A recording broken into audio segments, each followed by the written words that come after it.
I can't say I'm really, particularly bedazzled with the recipe. I haven't really, I've never really been big about ground sausage anyway. And I thought, mix the hamburger and the sausage together, you get it, a unique flavor. And no, you don't. No, you don't. It's kind of tragic, actually. It just tastes like, you know, slightly more bland sausage. That's all. Just it's not a taste. It's yeah. I like my recipe better. Egg, ketchup, pound hamburger, and 1 box of stuffing mix. Mix it up, bake it up for an hour, and viola.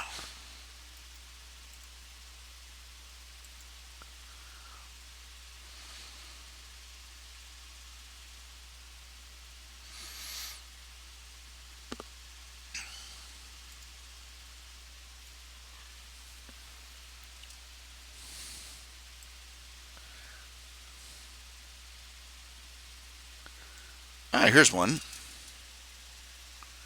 It's only 19 minutes long, though.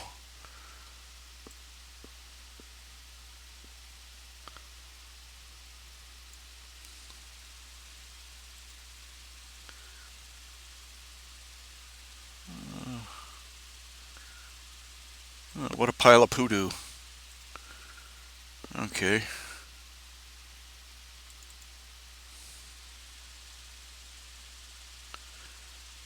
Let's see here.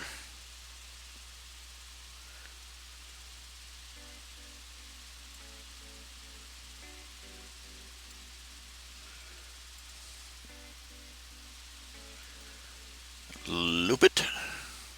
And away we go.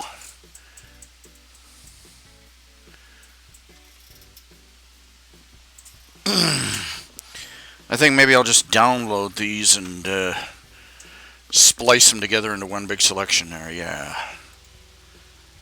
Oh, I don't know why I didn't think of that before.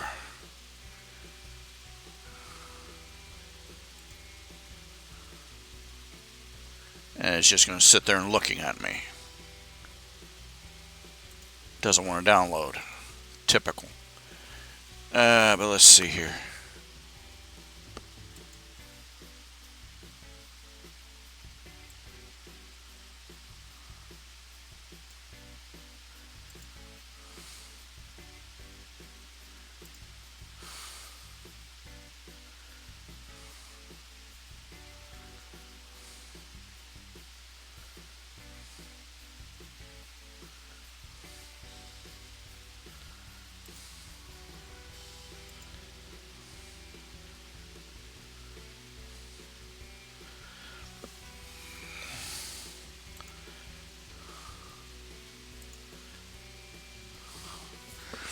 Yeah, I get people giving me crap about how I spell some of the characters' names in my fan fiction's background.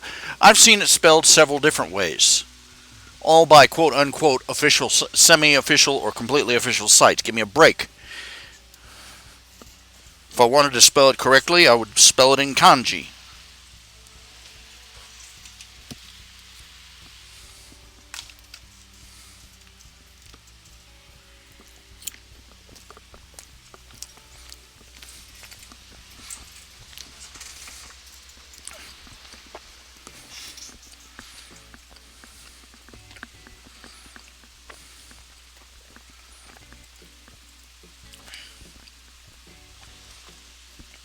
I'm not saying the meatloaf's bad.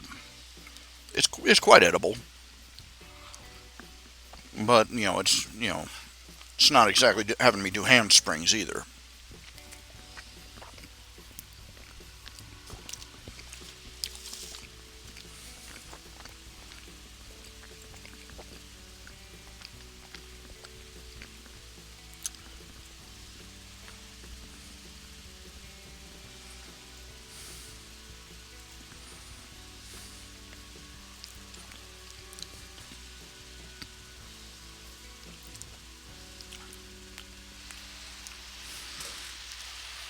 Some water to drink.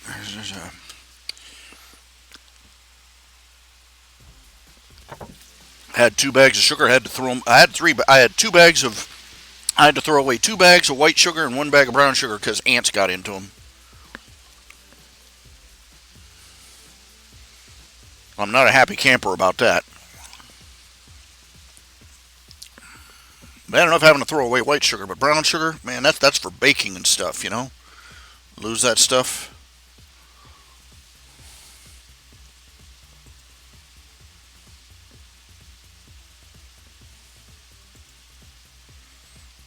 All right, all right, all right, all right. Let me. I'm trying to open up the art program here.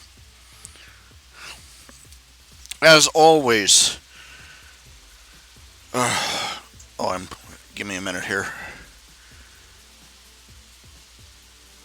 Yeah, adding sausage to the mix was kind of a bad idea. It's sitting on my stomach kind of hard. And a big old loaf of meatloaf. He's going to be eating it like an ounce at a time to keep from. Oh, beg your pardon. To keep from killing myself with it. Now, what was I thinking of? Oh yes. As always, I am. Again, I am slugging. I'm trying to pass the hat. I'm trying to, shake the tin cup here. I have got to.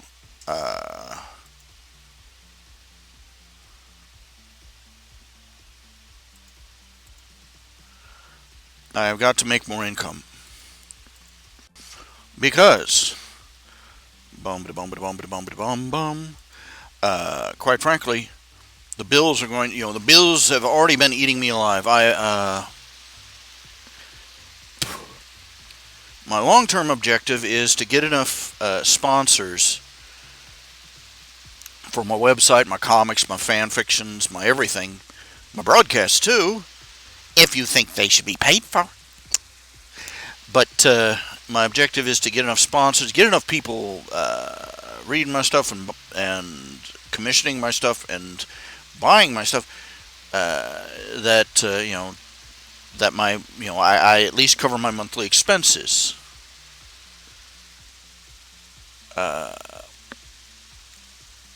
My calculation, my ballpark estimate is about. Well, it's about what the Social Security averages a month, $10 to $1,200 a month. That would be the rent. The lot rent, the utilities, the internet, the what are you talking about? Let's see, the trash pickup and electric and internet and the lawn mowing, which even when I'm only doing it once a month is ridiculously expensive, and the taxes, the back taxes, and you're just basically everything. And just day-to-day living expenses. So it's just basically just the what the average Social Security check is, about $1,000 to $1,200. Well, let's say $1,200, because I've ballparked it low before, and every time I get a new estimate, the inflation runs up behind me and says, wrong again. So, yeah. Now, the thing of it is, I have 98 people as sponsors. 98. Last time I checked. And the average the average they're pledging on Patreon is about $5. And so I make so my income is the bottom line is $400. Which is not even half of what I need to pay all my bills on a regular basis. This is why I didn't have any trash collection for the past 2 months.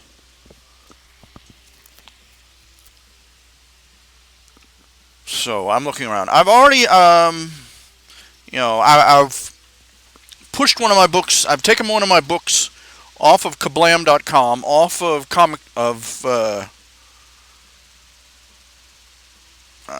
anyway, I've took it off Kablam.com and I put it over on Amazon.com. The first volume of Tales of the Questor is available on Amazon.com. It's available both for Kindle and as a paperback. The Kindle download is $9.99. The paperback is $29.99.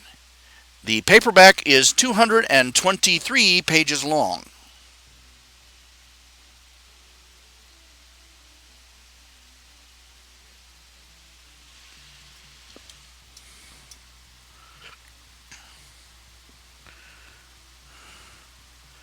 I'm suspecting what I need to do is that I need to convert the images down to a lower resolution, a much lower resolution, to make it more cost effective. Just reduce them, make them to, shrink them down to about 6:9, then reduce them to a lower resolution, and go from there. Just to chop that price down a little bit.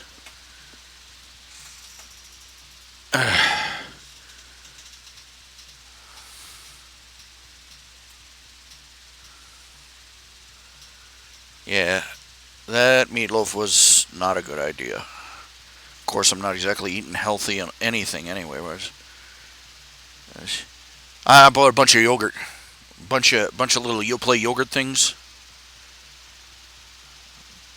I have literally snarfed my way through I bought 20 yogurts, and I snarfed my way through them in less than a week. Even the strawberry mango. Blech.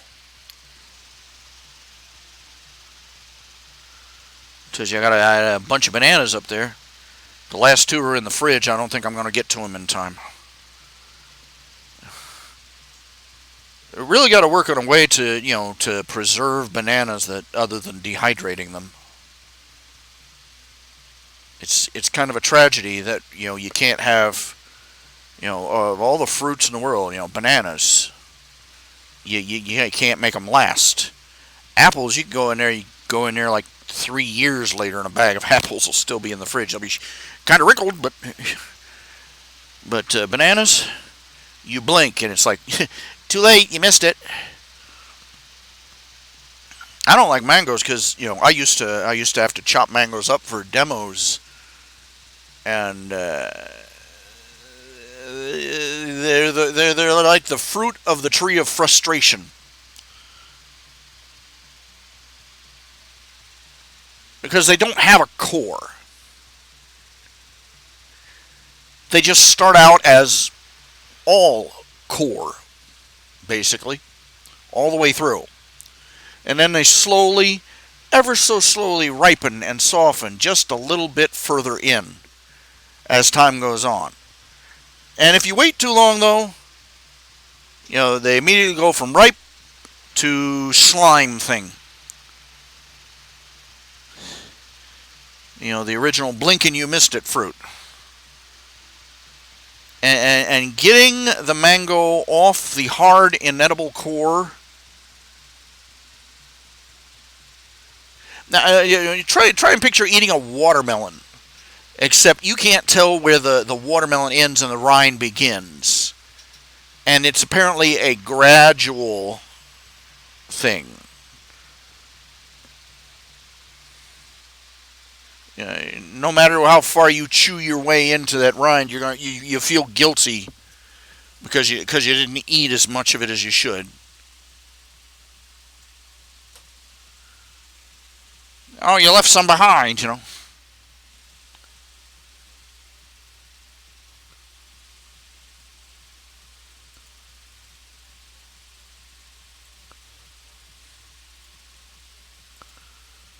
Shame on you. Not eating all your fruit. And no matter how much of you eat of a mango, you always feel like you're wasting a bunch of it. And I don't like how they taste either. I don't know if it's only me, but a mango tastes to me. It tastes like somebody sugared a carrot. That's what it tastes like to me. It's the flavor, the texture. I don't know. That's what it tastes like to me, and I'm like,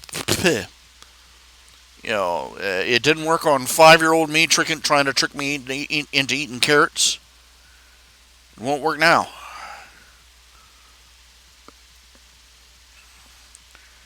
Yeah, cook your carrots and your potatoes and things in brown sugar. They're yum yum. You want to smack them now? Quit that. Get away from the food. Get away from the food.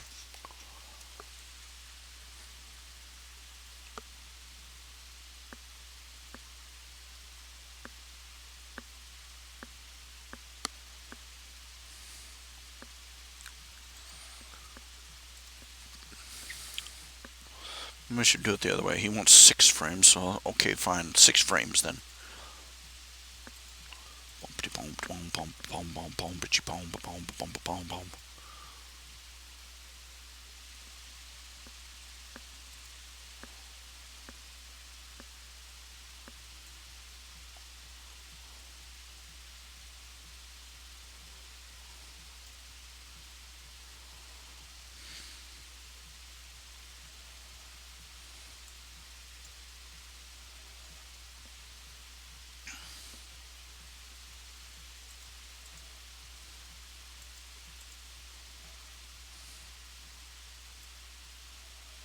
I can never tell for sure if I've got these things evenly divided. Sort of have to fake it sometimes.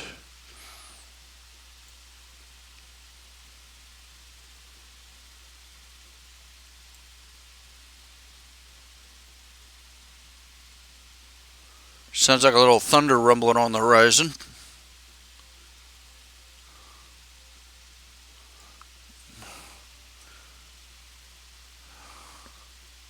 Seriously, I really need an influx of cash because, among other things, my roof is leaking badly. There's mold spreading across my bedroom ceiling.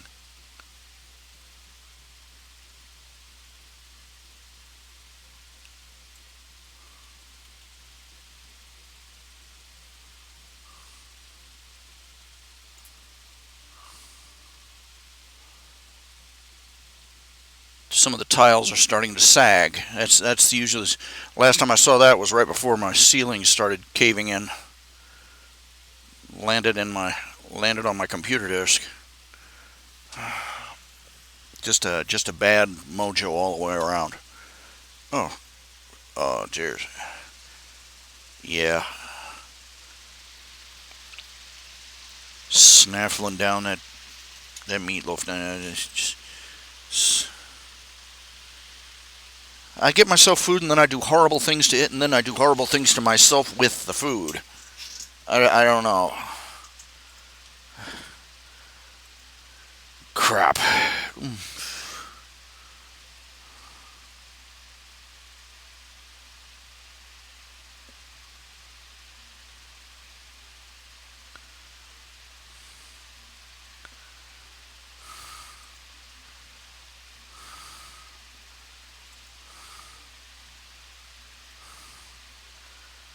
Uh, yeah. Well, if you like mango flavor, good for you, but welcome aboard, John Doe. I tell you, all a mango tastes like is just a slightly sweeter kind of carrot. That's all it tastes like. It's like you have lost and you have gained nothing by eating the thing.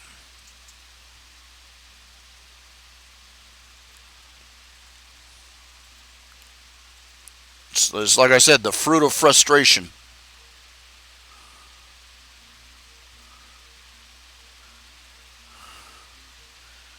Okay. What am I looking for?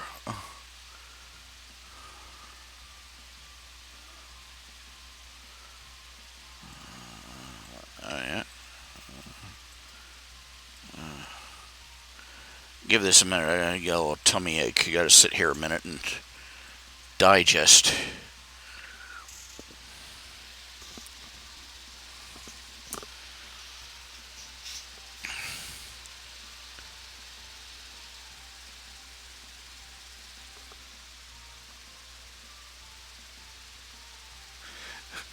Funniest posts I've seen in a while.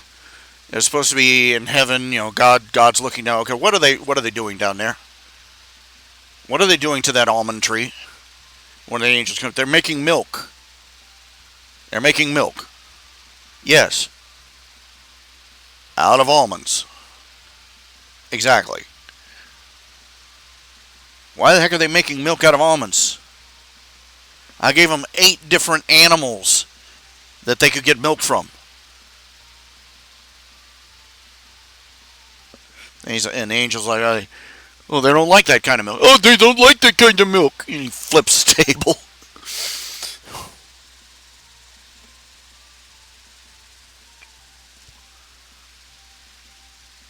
I've tasted coconut milk. It tastes like spoiled milk. That's what it tastes like. It tastes like milk that's gone bad. I'm like, oh yeah, this is a perfect substitute for the dairy product we all love and know. I've said this before and I'll say this again. Okay, the vegans are full of crap. The vegetarians and the vegans are full of crap. They've been proven wrong over and over again. The science has come in over and over and over again that a vegetarian diet is not as healthy for you as a full omnivorous diet. There are simply nutrients that you do not get out of vegetables or out of plants in any form that you only can get out of meat. And not just 1 or 2 vitamins, several things. It's not more humane either. You kill more animals with the herbal life type vegetarian farming than you do with standard farming. Even farms that that grow nothing but plants and have no animals, they have to kill animals all the time. There's this one farm in Australia it basically provides most of the I believe it was chickpeas of all things to their country. And they have to go out and kill animals all the time. Not just not just bugs, okay? Not just bugs. Not even just mice. We're talking some, they're having to go out and shoot deer and wallabies and crap because the animals get into the crops and eat them up. And if they didn't do it, there would be no chickpeas. In fact, they estimate that all organic farming it kills several dozen animals. A bag of rice costs about a dozen lives. You're talking vertebrates. Animals, mammals, birds, reptiles. It's almost as if one thing has to die so that another has to live. Imagine that. But in the same time, you've got these people who have gone to the other extreme. Okay, I kind of support the idea of a paleo diet. The very simple idea behind a paleo diet is that the more effort you have to put into it to turn it into food, the less like it is that it was good for you. Let's put it this way. If I want to make a hamburger, all I need is a cow and a grassy field. If I want to make a soy burger, I need a factory. What does that tell you? But more to the point, the vegetable fat, they point out, one of the arguments of the paleo diet, and the science backs them up and the research backs them up, is that animal proteins, by and large, are easier to digest for human beings. Vegetable oils, particularly corn oil, soybean oil, just the rapeseed oil, they're bad for us because you can get butter from milk fairly easy. You can get fat from a pig or a cow fairly easy. Well, not easy for the cow, But but producing lard and tallow and butter and things like that, very very straightforward. Even some vegetables like soybean, not soybean, olive oil. All you have to do is take an olive and squeeze it. Comes right out. But getting the oil out of corn, again, it takes a factory and a great deal of processing. And the basic argument is that your average Stone Age human, somebody, a tribe that's been basically busted down to subsistence living, can get animal fats in their diet very easy. Go out, kill the boar, drag it home, cook it on a stick. But can you imagine how much corn a caveman would have to eat to get the amount of vegetable oil in his diet that we take in on a daily basis? It's interesting to note, they say that one of the theories is that the reason that we switched over to farming, when farming was first starting out, the reason we switched over to growing mostly grain. Grain isn't a very easy crop to turn into food. You think about all the hard work that goes into taking stalks of wheat and threshing it and processing it and grinding it and all this other stuff just to make it into flour. That was a serious investment of time by your average, Stone Age, Bronze Age, Iron Age farmer. But they believe that the reason that grains took off so big is because of beer.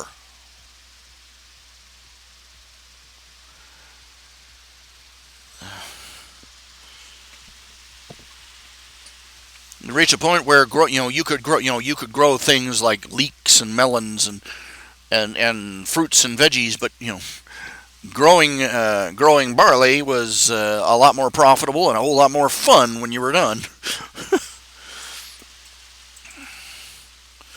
And when we all started farming grain is when we all started getting shorter, fatter, and having shorter lifespans.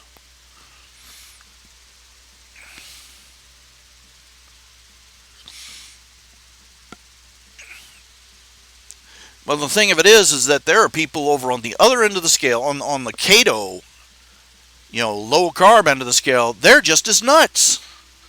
They're out there trying to convince people that, fruits are bad for you now. Oh, they have so much sugar. Yes, they have sugar in them. They're supposed to. God put it in there. It's not like the farmer went out in the middle of the night with a syringe. Let's juice up these oranges.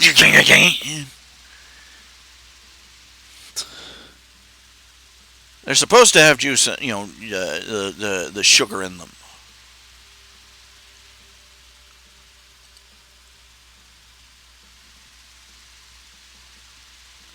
But these people have gone so crazy they won't touch orange juice. Orange juice, it's got almost as much. No, it doesn't. Actually, orange juice has about half as much sugar as a same size serving of soda. It's still a lot, but it's also mixed in with a lot of other things that you need that make it. It's a different kind of sugar for one thing. It's fructose, not high fructose. Not processed fructose. But actually, it belongs in the fruit. And it also comes in with vitamins and fiber and dozens of other things that you need. Whether you're talking from the orange or from a glass of juice. But they're these people are demonizing bread and fruits the same way that the vegans are demonizing meat and dairy. I think the final verdict for the final the finishing argument against both of them came in when I realized, okay, one side is taking almonds, an incredibly wasteful crop, and turning it into milk. while the other side is out there trying to turn it into bread. So a pox on both their houses. All right, we got Mr. Cartoon Critic, we got Lord Hylia, we've got John Doe, we've got squirrels! Squirrels! They're everywhere, man! Far out, man. Yeah, everybody's talking about it now, you know, the latest chapter of Coyote. Oh, they have super intelligent squirrels on the campus of U8. No, they just have regular squirrels. Those guys they're smart little buggers.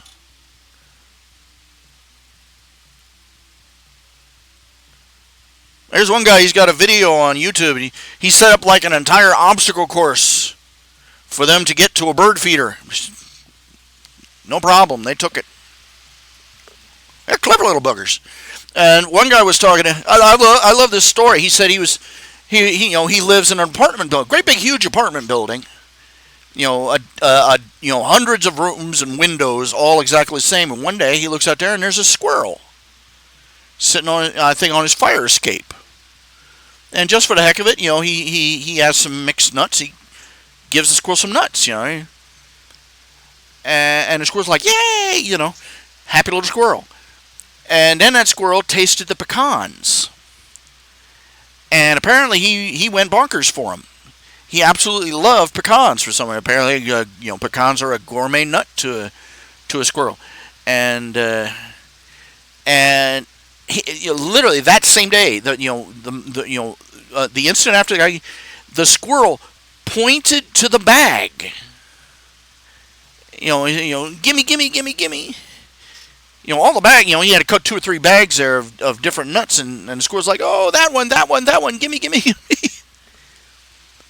And every time, and the squirrel found his way back again and again and again. For months, he'd come up to the guy's house, oh, nuts, you got any of them pecans,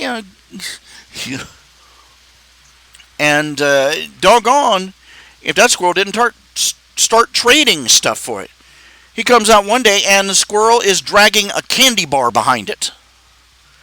One of those fruity nutty granola things that people were selling on, I don't know. Apparently, the squirrel went down where they were doing a front store display.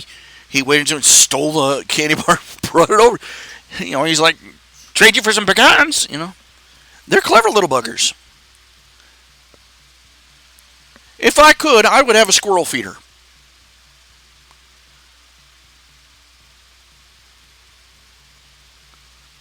Now, and screw the birds.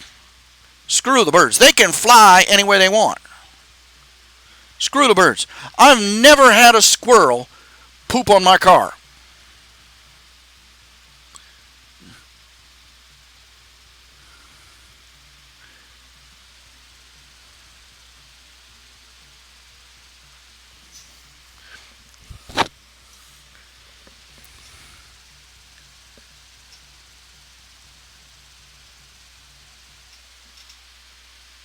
I've never had a squirrel poop on my car. I've had plenty of birds, dude. No.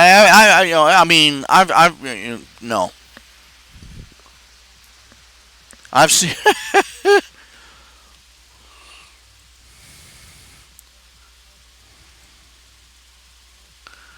I've had woodpeckers decide that the eaves of my house are a great place to look for something to eat. I'm gonna stab your house with my face knife.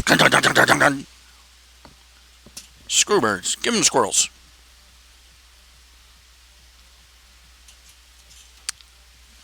Oh yeah.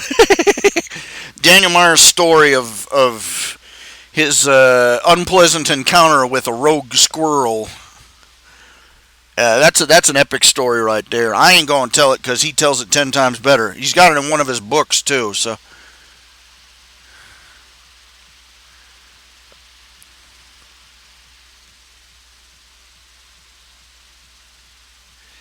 But well, what the heck? He was driving driving on the highway for he decided to break the highway hypnosis. He drove off into a little rural little urban suburban community.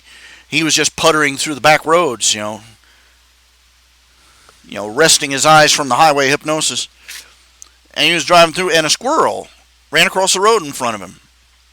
And he was on that big old Goldwing of his.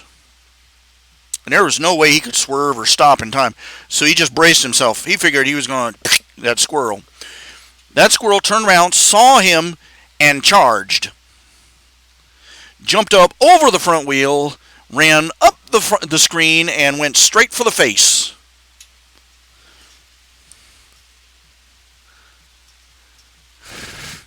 And so he's got this squirrel clinging to the face mask of his, he had his visor up and everything, his face full of squirrel. The squirrel's screaming, he's screaming, and then he rears back, and he reared back, and he was still holding on. He was trying to grab at the squirrel with one hand, the other hand was on the throttle, and he leaned back, opened it full up. He said, "That Goldwings are not made to do wheelies. This one did." And he just screamed down that road on his back wheel with a squirrel on his face, right past a patrol car. And the thing of it is, just at that moment, those two cops in that car had parked and were doing some paperwork or something. He managed to grab hold of the squirrel's tail. And he threw it away as hard as he could, and he threw it in the wrong direction because it went right in the window of the squad car.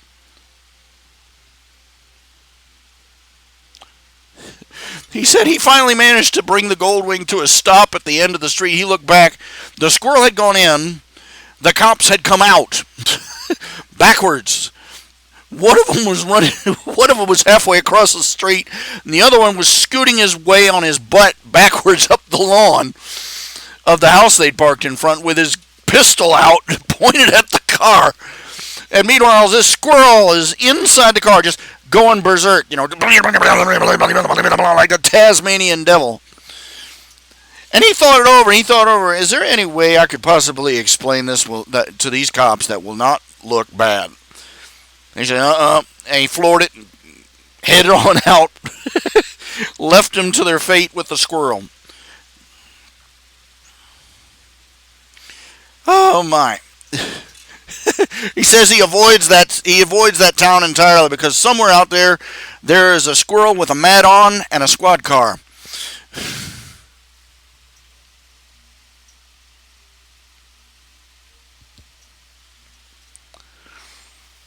Yeah, the funny thing is, those anti-squirrel setups, some of the squirrels seem to climb up on the things just for fun.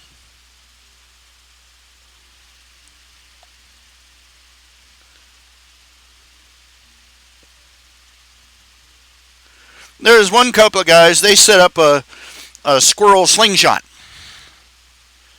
A couple of rubber bands attached to the post of the posts of their porch. A little dish of some sort. I think it was a dustpan.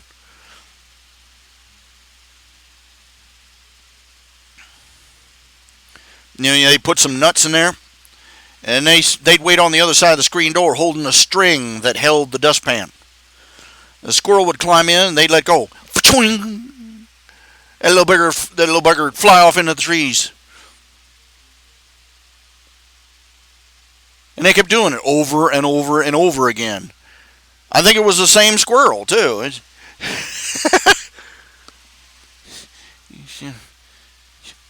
Whee!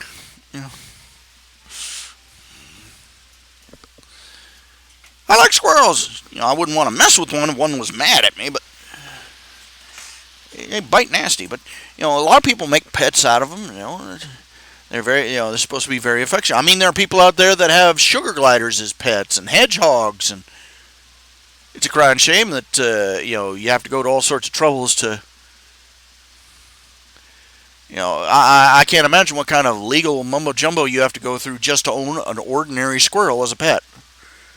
Because asses rule the masses, and they're all in government. I'm thinking of that one movie, Rat Race. Don't know if you saw it. It was a 1990s attempt at making one of the great, making a great chase movie. I've described that style of movie before. It's basically where they set a goal, they set a goal, and instead of having just the protagonist and the villain, they have like a half a dozen at least, teams competing for the in the same race.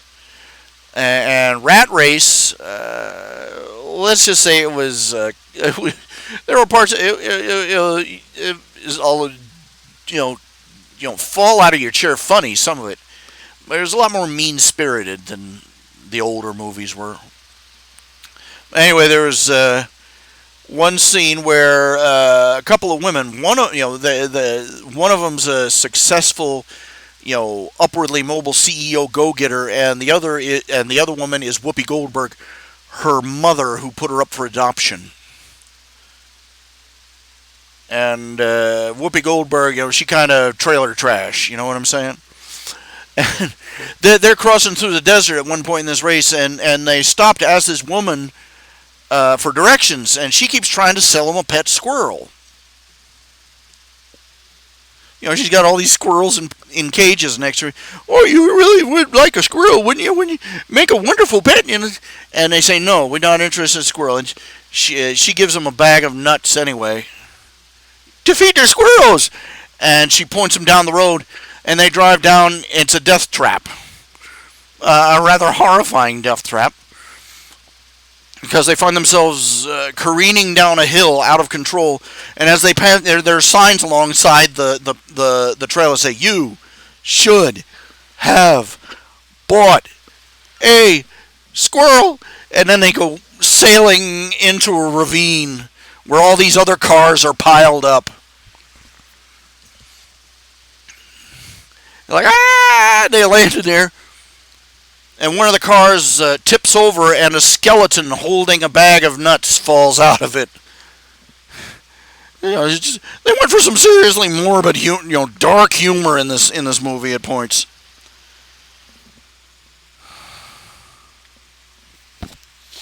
Oh yes, minks, ferrets, actually. Ferrets have been domesticated almost as long as cats, but you can't convince a California politician of that. I'm going to have to... Ooh. Oh, man, I hate this. Okay, I have got to... I'll be right back.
I have returned, and I feel about 5 pounds lighter. Hello, hello, hello, hello. Sorry to keep you waiting so long. Oh yeah, yeah. Don't y'all know that? BRBBIOBRK. Be right back. Bio break. I guess most people don't know the old sign. They were right up there, Rafflemow and Lowell and Wootifer, OMG, BBQ. I have returned.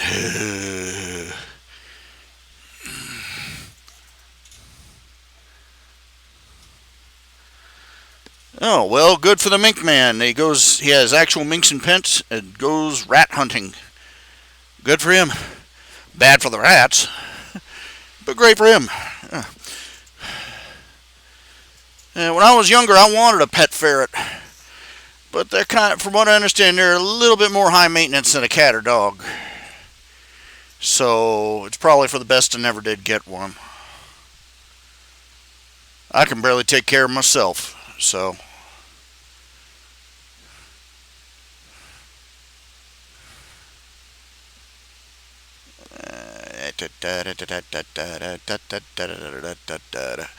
Okay, what was I thinking of?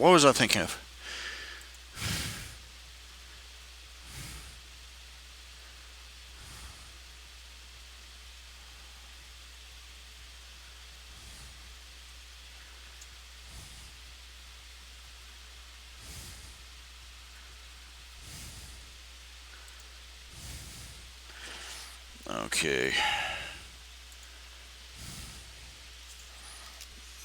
Let's at least get the inking done. Or the sketching done, rather. Let's see where it just. I hate it when it tangles up and.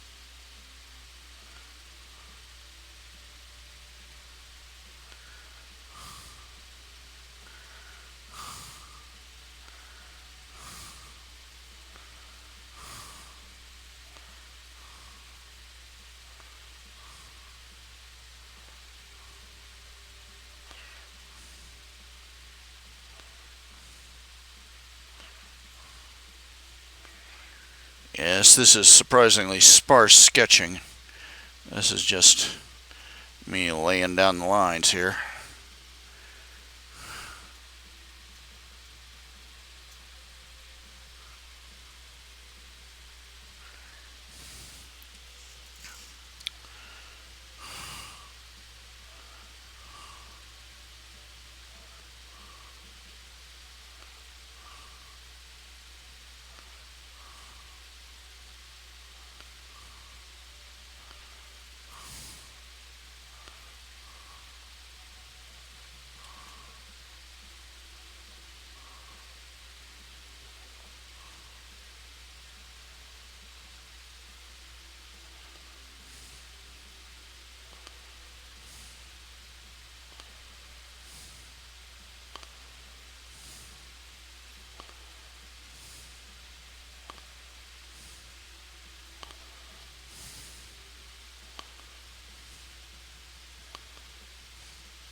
Just getting the general layout of where everything is.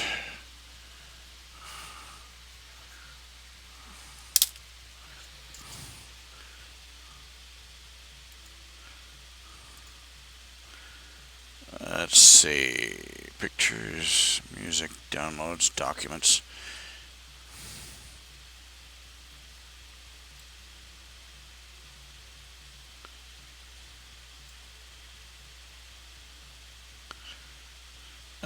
What was it? Commissions. Old Vic. Here we go. Old Vic 71. Old Vic 71.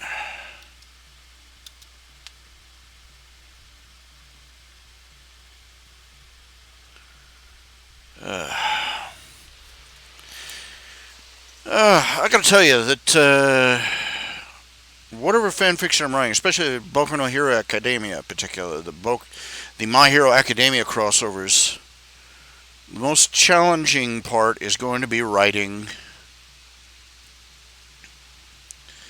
Mineta Minoru. The little one, the little runty guy with the pop-off quirk, who is also, well, the class pervert.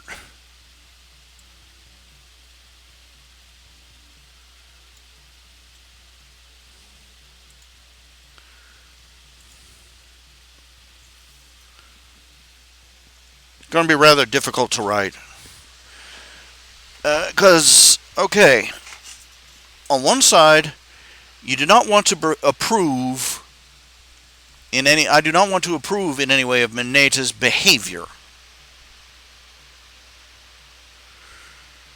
Because he's always leching on the girls and, getting smacked down for it.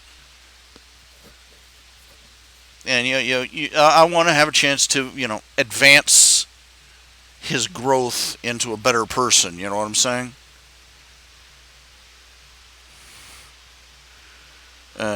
The biggest transformation is going to be in Deku the Warcrafted. I won't say more than that. But at the same time, okay, let's consider a few things. Let's consider the hypocrisy inherent in the modern sexual liberated society. All right?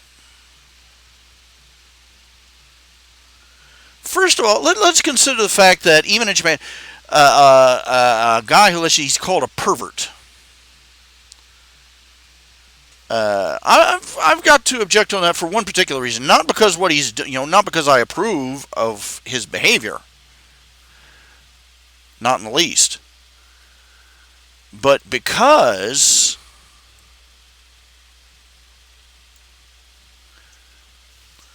they're calling him a deviant, a pervert, because he openly likes women.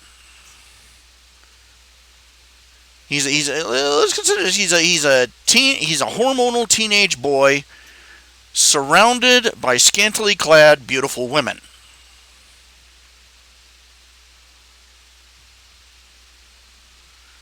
To call him a pervert is to imply that he is sexually deviant, that he is abnormal, that his lust for women is somehow aberrant.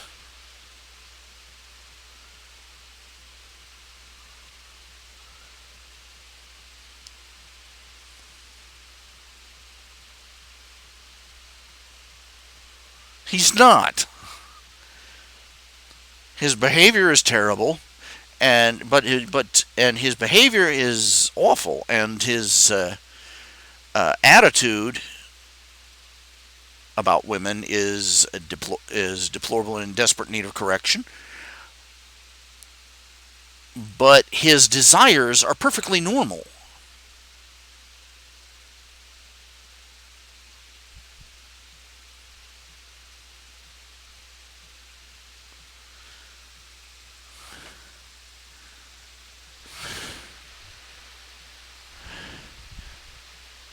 You kind of got to wonder just a little bit about a society that treats that speaks of a boy liking girls as being a freak.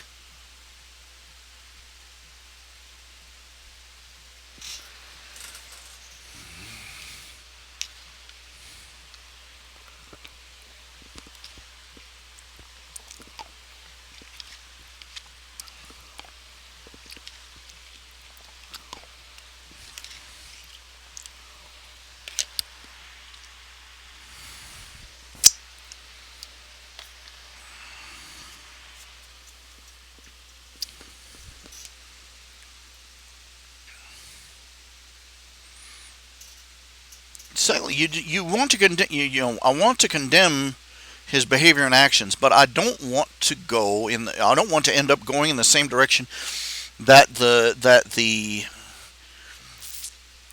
raging feminists have gone, where they treat any interest or appetite by a man, or any interest by a man in the opposite sex, as being a hideous monstrosity that must be squashed.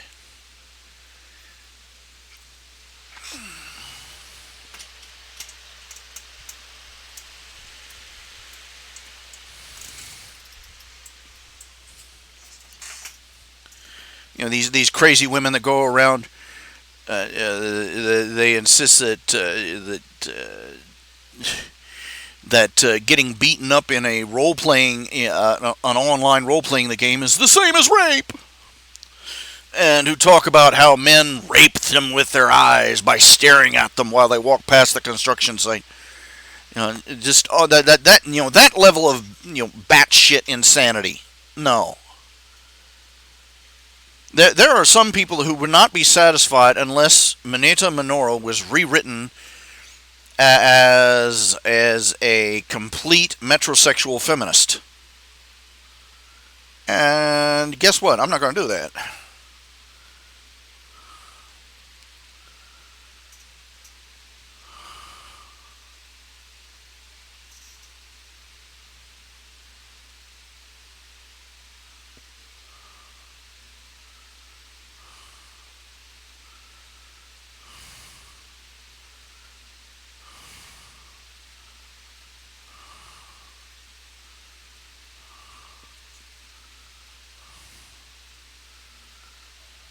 And I don't want to make the mistakes that feminists do about the motivations of a man. And what do I mean by that? Is that much of feminist rhetoric is built around the mistaken notion that men and women think exactly the same. Oh, they'll give lip service to the men and women don't have we think so differently, but their suppositions and their philosophies are built around the unspoken assumption that men and women think the same about everything, including sex. And it's been observed by much more enlightened men than myself that this is not true. This is not true in the least. One thing that many of the more the MGTOWs, the men that go in their own way, they whether you're talking about men who are avoiding the dating scene entirely, men who are who pass on the quote unquote the code, or whether you the summarization, regardless of what type of men addressing the issue they talk about this. It was summed up like this: men use money and power to get sex.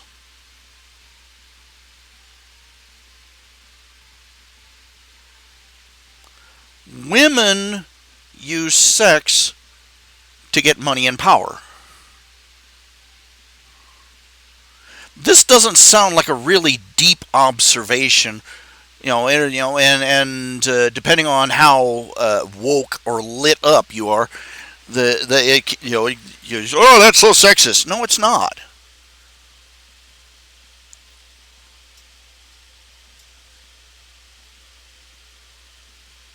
It's a fundamental biological reality, really. Now, don't get me wrong, both genders thoroughly enjoy sex, but the motivations around it, the consequences of it, are radically different for both genders. For a man, the consequences of a night of sex are radically different than the potential consequences for the woman. That means that they have to have different attitudes about sex and about the consequences of sex and the obligations of sex.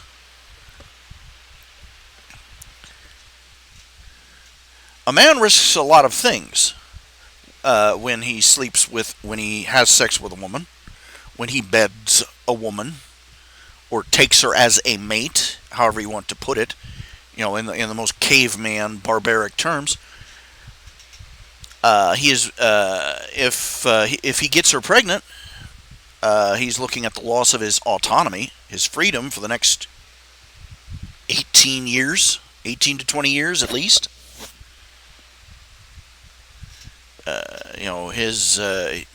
His wealth building abilities will go almost entirely towards raising that offspring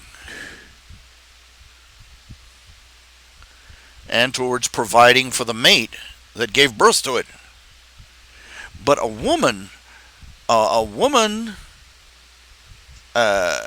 she stands to lose a hell of a lot more. If she wakes up pregnant, this isn't something she can run away from like he can.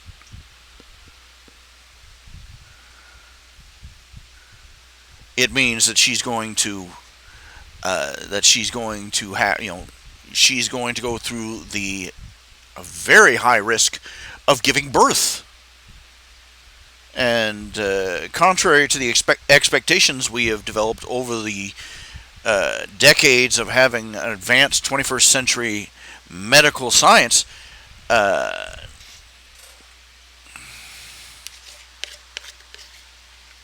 we're talking, you could die. Both of you could die. The baby could die. The baby could be deformed. You could be horribly injured, lose your ability to ever have children again. There's 1,000 different things that could go horribly wrong with having a baby.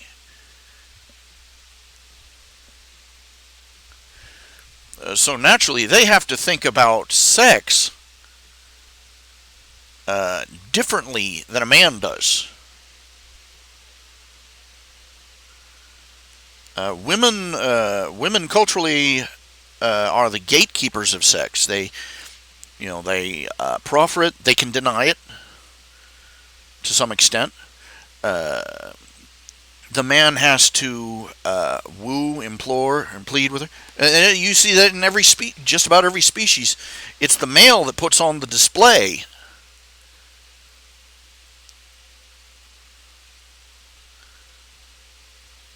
To try and convince the female to go hop off into the bushes and have some nookie.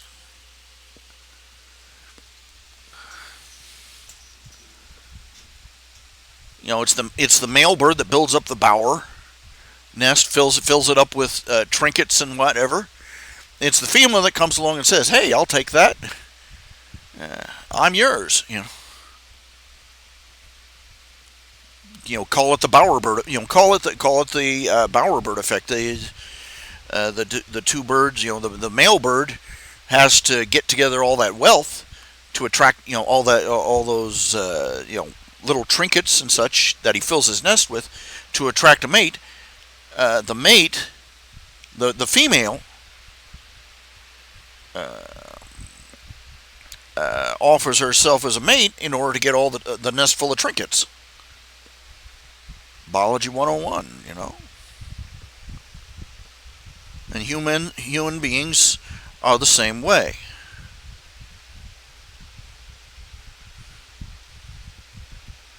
Culturally speaking, this is why women were generally the ones who had the dowry.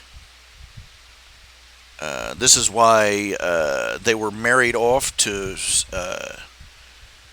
men who wanted to secure claim to land or territory or to a peace treaty or what have you. For them, for the women, historically, again, sex was a means of securing wealth and power.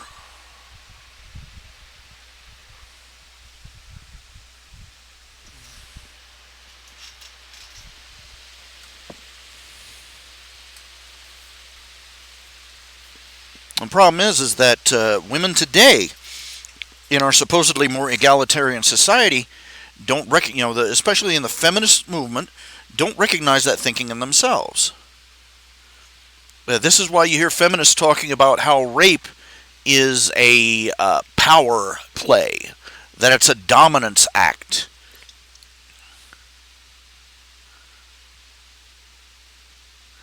No, it's the male using his brute muscle to secure some sex. That's what it is. But for the woman, it's an entirely other issue. Not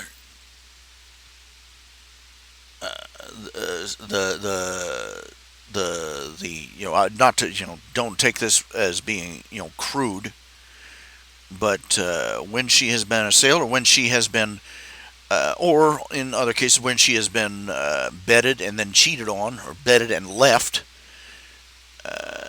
she has given up that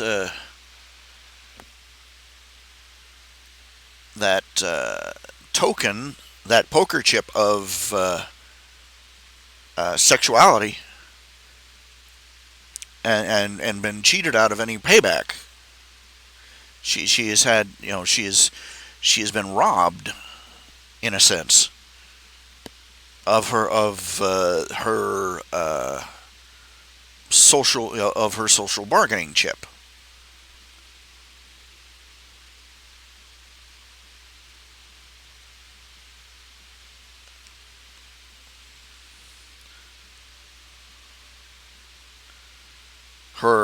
Her agency, that's the word I'm looking for. Her agency as an individual has been diminished and violated.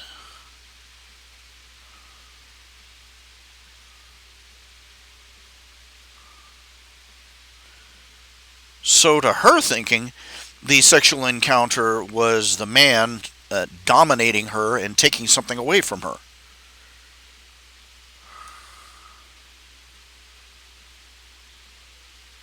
But she does. But to feminist thinking, they don't realize to the man it was anything but.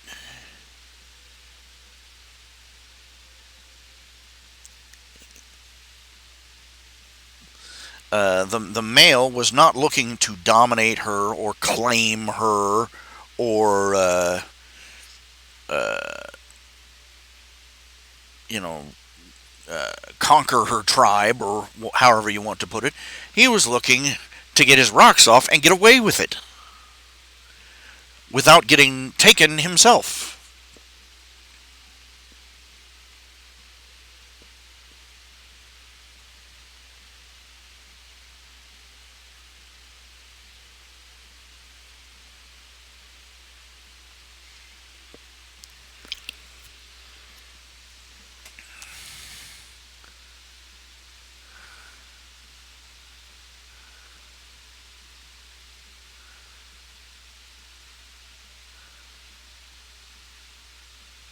Now, I'm not quite sure if anything I'm saying is getting across clearly here. I hope it is. I don't want to be misunderstood on this point. But the issue I'm trying to address, and here, is that feminism, feminism's rhetoric about sex, sexuality, sexual assault, sexual anything, is skewed, because feminism comes from the perspective of the women, and the perspective of women is that sex is a tool for obtaining power. It is for a woman. For a man, it's the other way around. Power is a tool for obtaining sex. The legitimate outlet for that for a man is earning great wealth, or just getting a stable, earning a respectable, stable income, or being rich as hell. You know, building up their body physically so that they are more sexually attractive, so on and so forth. All the plumage showing that goes on in the dating scene is men blowing tons of money to try and lure a bird into their nest.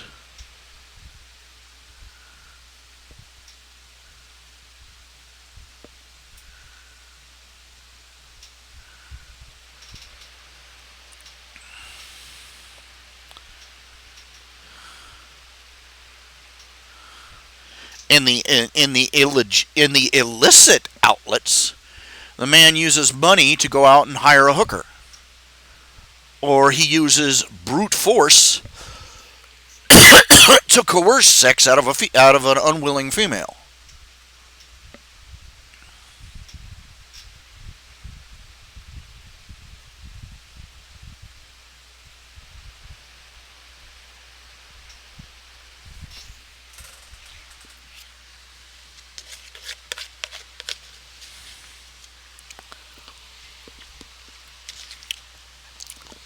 Now we look at Manita in My Hero Academia. He is not a character with much power or agency. Not in the least.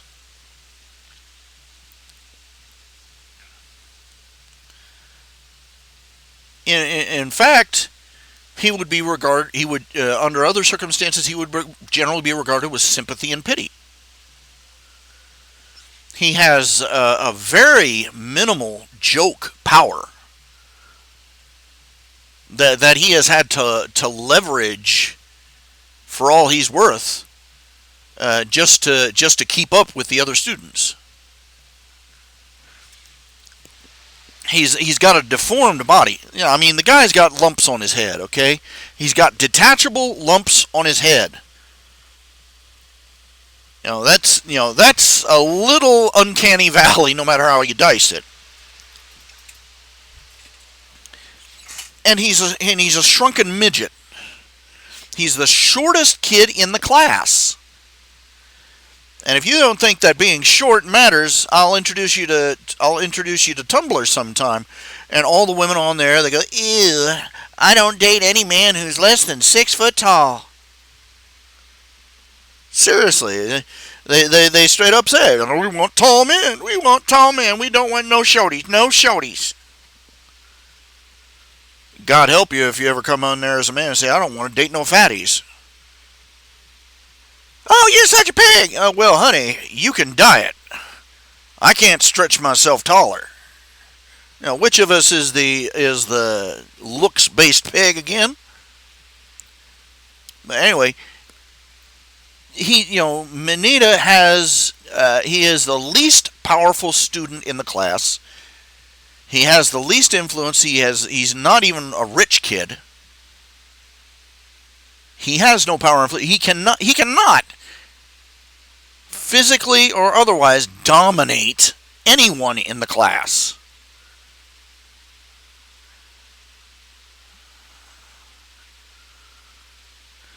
But because he's perving out on the girls around him, just drooling and eyeballs popping out, the fandom acts like he's the most terrifying, hideous 200-pound switchblade wielding rapist on the planet.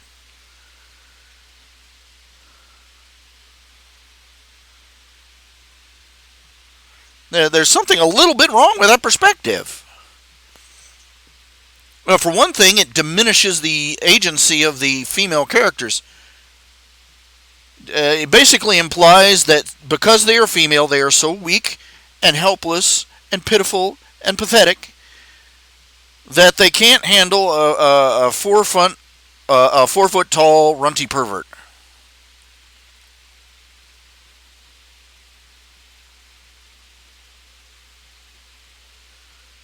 Oh, I'm getting to that point, Mr. Cartoon Critic. But uh, the people that are hating on the people that are hating on Manita have bought in, lock, stock, and barrel, into the feminist belief that sexual aggressiveness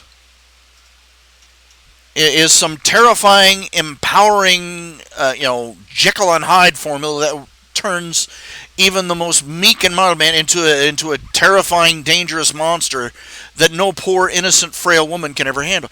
That's the thing about feminism, is that for all the talk they give about empowering women, they spend all their time trying to prove that women are helpless victims. I present to you Exhibit A in the show, My Hero Academia. None of the girls are helpless victims here. Whenever Manita opens his mouth and says something crass or behaves in a crude manner, or they punch him around like a football, and then they get on with life. They don't go off weeping off in a corner to hold a candlelit vigil and sing kumbaya together about how traumatized they are that Manita exists. They're not threatened by him, because he's not really a threat.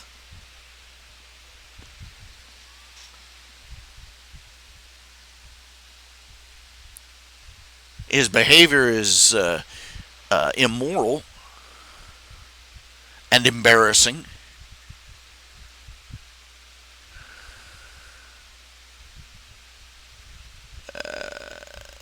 And what I think, it brings up the question of how did Manita get like this? One fan fiction I saw supposes that he lives at home with his father, who writes and draws hentai manga for a living. Well, let's be fair. You've got to figure that a kid that's that openly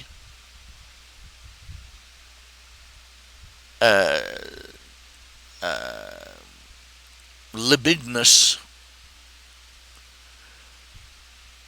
and who has absolutely zero brain to mouth filter when it comes to issues of women and sex, you got to figure it's got to come from somewhere, and it's got to come from home. So that's the best theory I can think of. And some of the other theories that I can come up with are even darker. Having a boob of a father who doesn't respect women very much is just the bottom rung. It could be things that are a lot worse.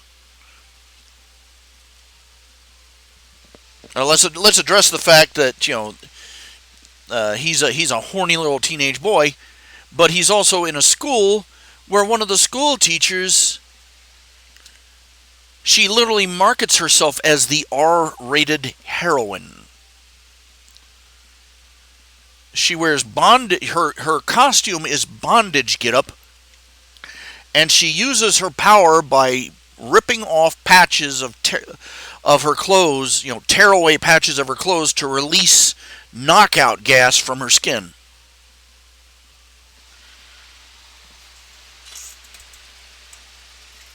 Basically, her costume was designed by an idiot. Because I can point out like half a dozen different ways it's, shall we say, non-utilitarian.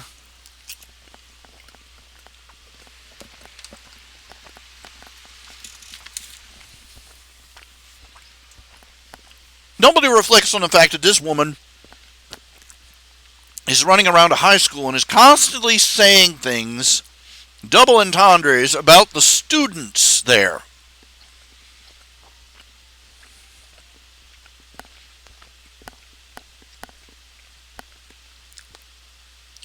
If she were a male teacher, she'd be the most horrifying freak on the planet.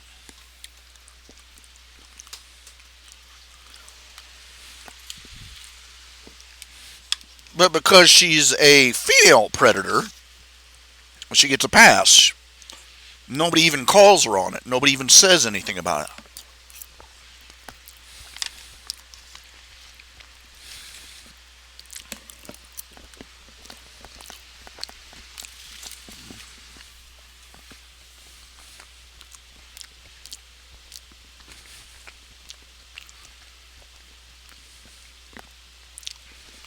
It boils down to that I want Manita to grow as a character, but I don't want to end up kissing feminist ass in the process.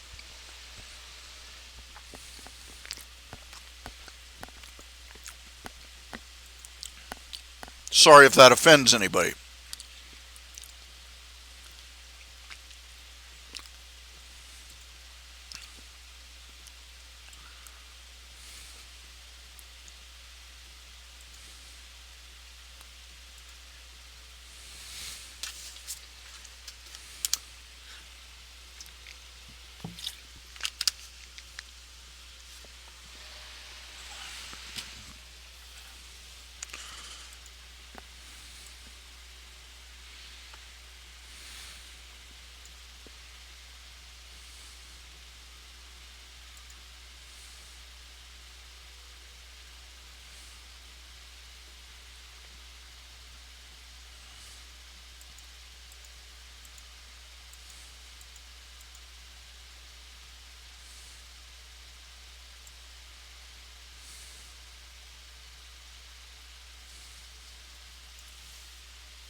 Somebody spotted another beg pardon.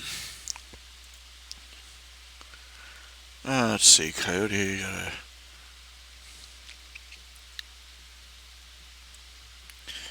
Begging your pardon.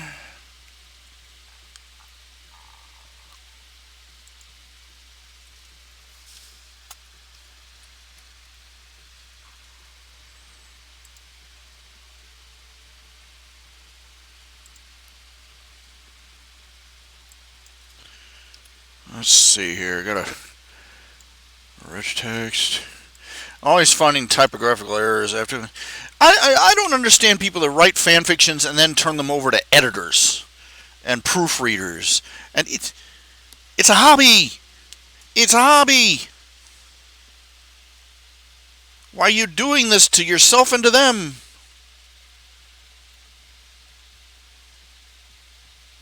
Let's see. Find on this page.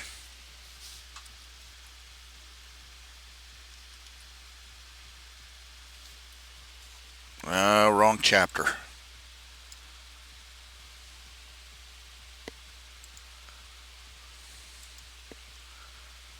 Do a bit of verbiage. You get a chapter index 5. Go over to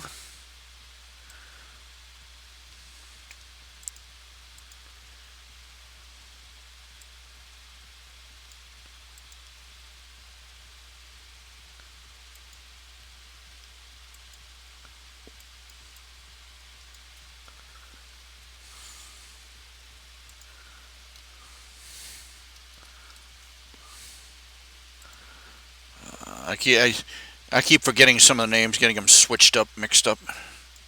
Itsuka.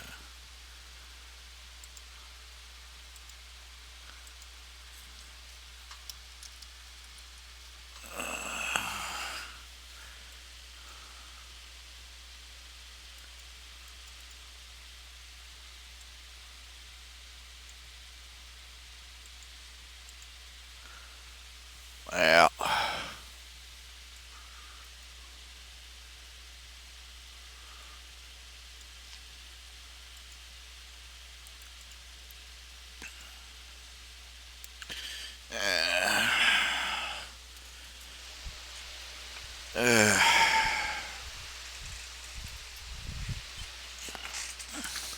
What people don't get is that traditional Christian morals about sex weren't just there to spoil people's fun. They were based on some of the most fundamental things about sex. First of all, ensuring that the father stuck around to help raise the children.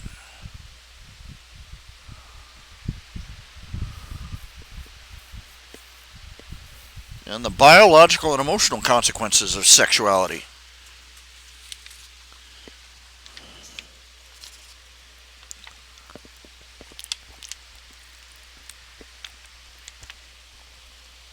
Sexuality, sex used to be a very either or question. Are you married to them? Yes. Then sex, okay. But their free love society has turned the ordinary yes no question of sex and sexuality into a minefield. Where if you make a mistake or a misstep in any one of the 10,000 little rules that the libertines have made up for everybody else, boom, there goes your whole life.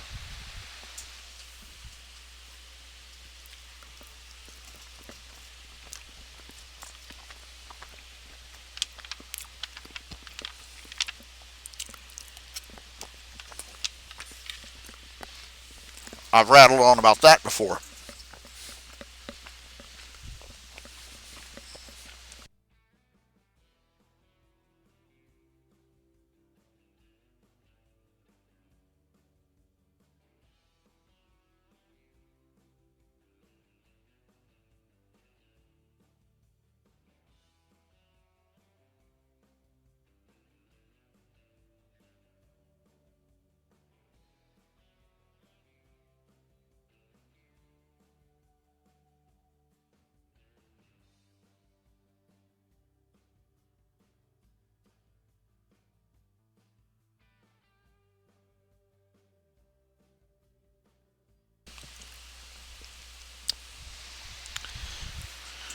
Well, um, hmm, gut tearing up.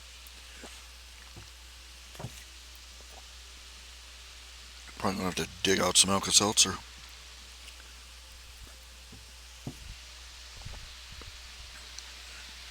I need to get like some water flavor, liquid, squeeze and add to your water stuff.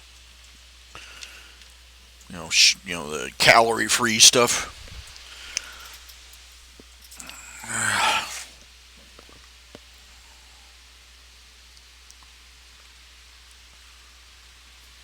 Now, the trick is going to be getting Maneta to a point where he realizes,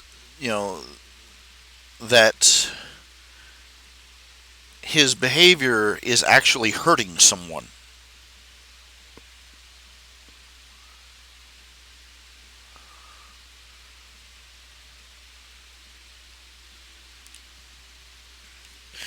In two different stories, in Coyote and in Deku the Warcrafted. He's going to be given two rather different. He's going to be given two different wake-up calls, but it's going to be the same principle.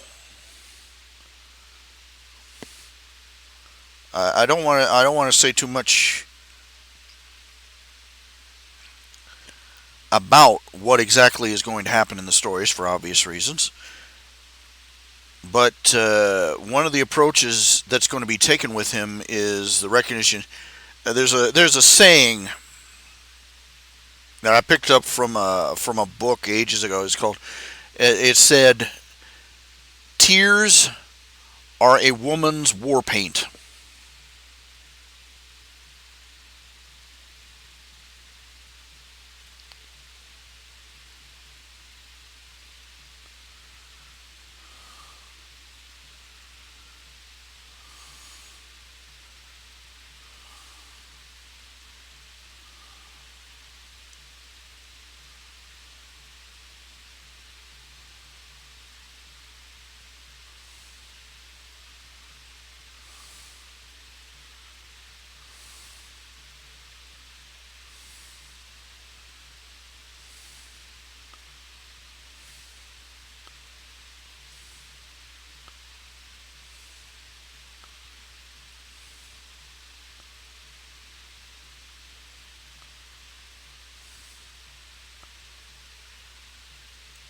I think it occurred to me. I sat there trying to figure out what would get through to Manita. What would get through to Manita that his his behavior isn't just disliked. It's get the idea through to him that his behavior is horrible. And it occurred to me that in the story, he's seen women get freak out. He's peeking through the door. Or he's seen them get mad. He's seen them get upset. He's been slapped around by them, but he's never seen one cry.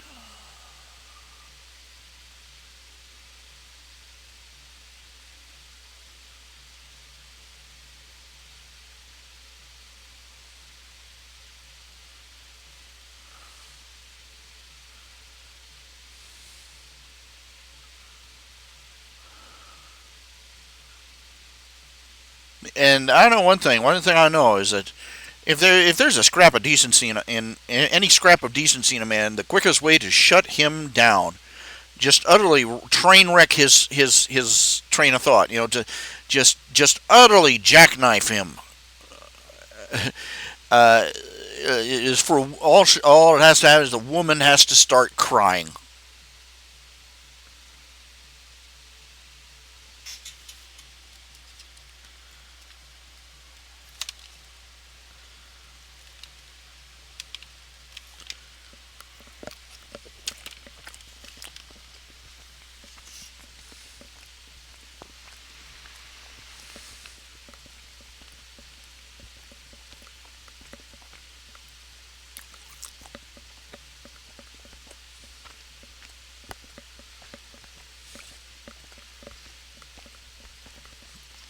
Because more than likely in his culture, in his personal life,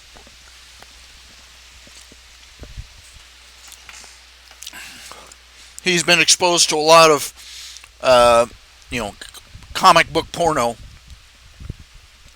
that has the woman, getting all mad and then getting all horny. Or they say, the woman, just, oh no, I can't, she's all pure, and then all it takes is a little persistence. He's seen all that. But he's never seen a story. He's probably never seen a story where the girl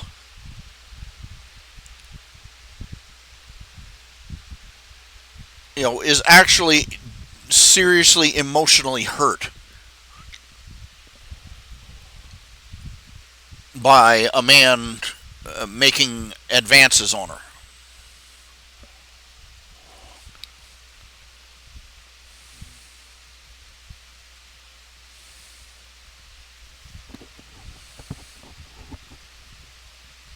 The girls in his life that he makes his crude comments to, they get mad at him, they hit him, they slap him, they punch him, and he thinks, all I've got to do is figure out how to say just the right thing, and they'll go for it. He doesn't realize they're not just mad, they're upset, they're hurt. If he saw one of the girls in his class crying because of something he did, I think it'd destroy him.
I got an interesting question here. Steve Irwin as a ranger or a druid, what would the loadout be on him?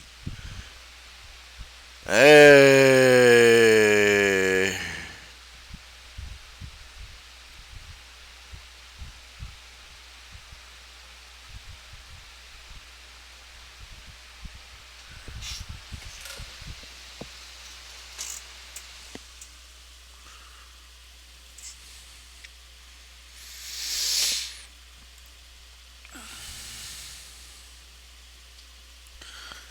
Man, a lot of these guys have absolutely no faith in my ability to write. Now that I've changed one thing, I have no idea, how are you going to handle this and this and this and this. Let's see here. One guy here complaining I gave Izuku full cowl a little early here. Well, yeah, that's why I did it. It'll be hard to justify him not handling Todoroki the same way. No, really, you mean things are going to change in the story? Holy shit, never saw that coming. The whole point of writing a fanfiction is to change things. If you're just going through the stations of the story, just this has to happen, and then this has to happen, and then we do this over here, and then this keeps happening. Just like in the original. I'm such an original writer, I just copy everything the first author did. With different patches. The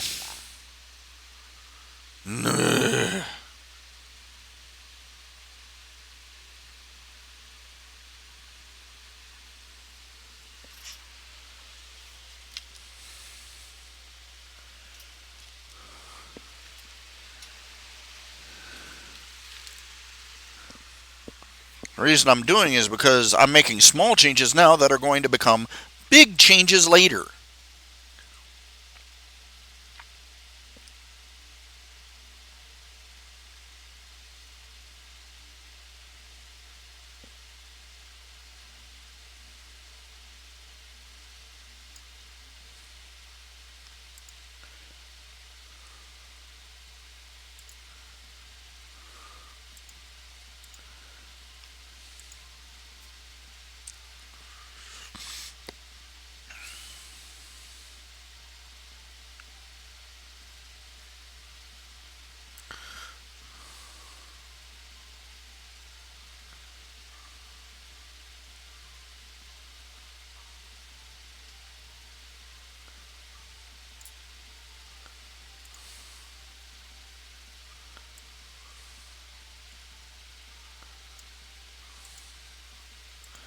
Anyway.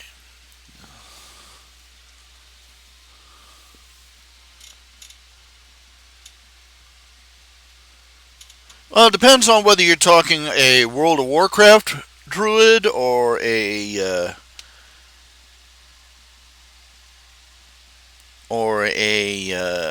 Dungeons and Dragons druid.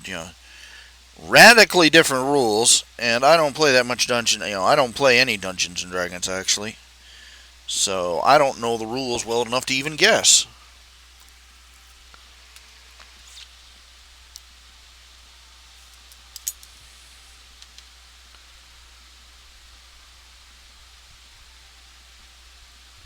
I'll tell you one thing: Coda, the one character, the character in My Hero Academia who talks to animals, he's going to visit the Lost Workshop and get a very interesting loadout himself.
Man, that has got to be the weird. This when we tell our grandkids about the crocodile. I never watched the Crocodile Hunter show. I never watched Steve Irwin's show. I've only seen clips of him, and ads and stuff. But it is going to be the strangest thing to talk to our grandchildren about. Our grandchildren, our great grandchildren. Steve Irwin, the Crocodile Hunter. Yeah, it was sad when he died. Oh, was killed by a crocodile, huh? No, a stingray. What? Yeah, a stingray. Right to the heart, man.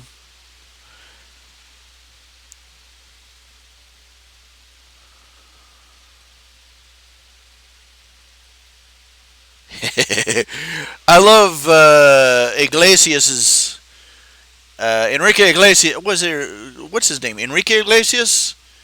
He calls himself Fluffy. Fluffy.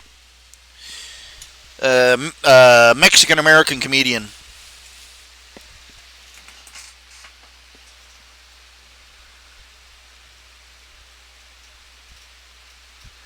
He said he described. He said he said he did an imitation of the Crocodile Hunter. He said they ought to send him out to the Mid East. He said it's the same show every time. He says he say, and over there is a Gila monster, poisonous lizard in the southwest. One bite, I'm a goner. I'm gonna poke it with a stick. Ah, he's angry. He's angry. And they said, oh, yeah, send him out to the Middle East. Is he over here? He said, Al Qaeda, most dangerous terrorist in the world. Blow up at the slightest provocation.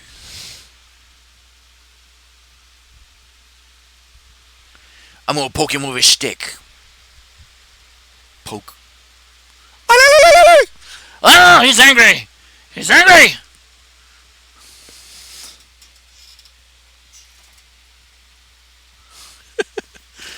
The fun thing is that both his son and daughter are picking up where he left off. They've taken up the trade.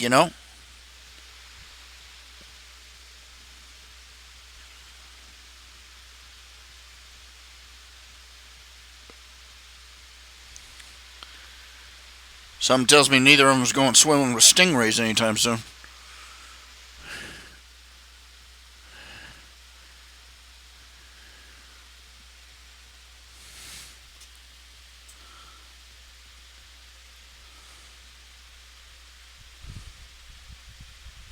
I've seen a picture of Steve Irwin as a Pokemon trainer. And he's got all the alligator and reptile themed. He had all the alligator and reptile themed Pokemon with him.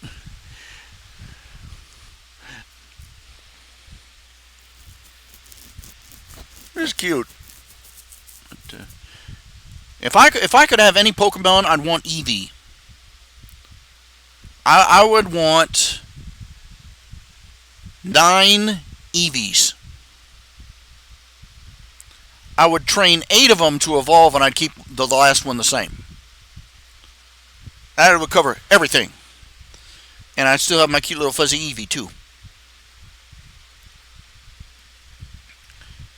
Eevee's my favorite Pokemon.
Too many fan fiction writers do the exact same thing that the previous person did with the story. So very few really, take the setting and go outside the lines.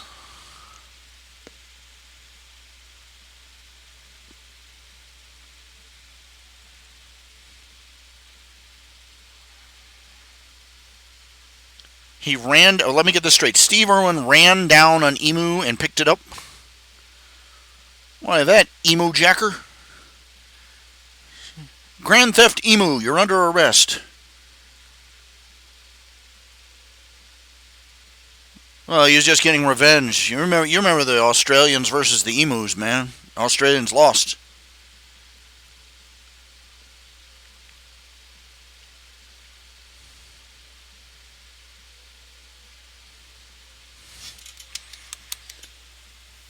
He loved what he did, and he did what he loved. And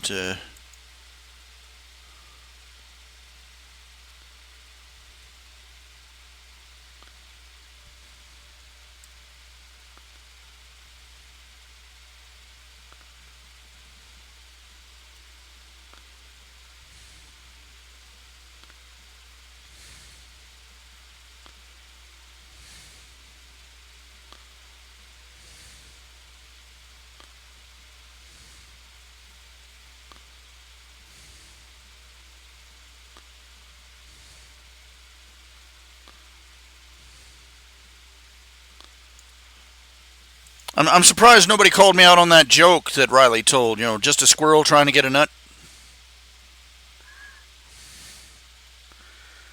Yeah. It's there's so many people passed on. Jim Henson, Jim Henson, and Mr. Rogers. I think Captain Kangaroo died fairly recently. Steve Irwin, Bob Ross.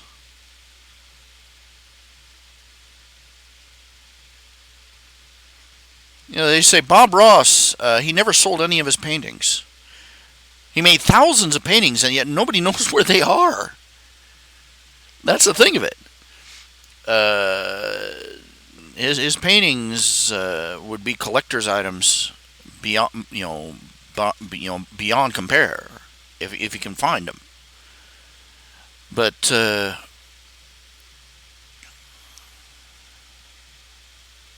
he received hundreds and hundreds of letters.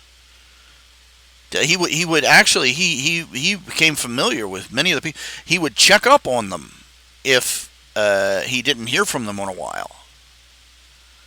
It was very he's very Bob Ross, that is. He extraordinary man. And Mr. Rogers.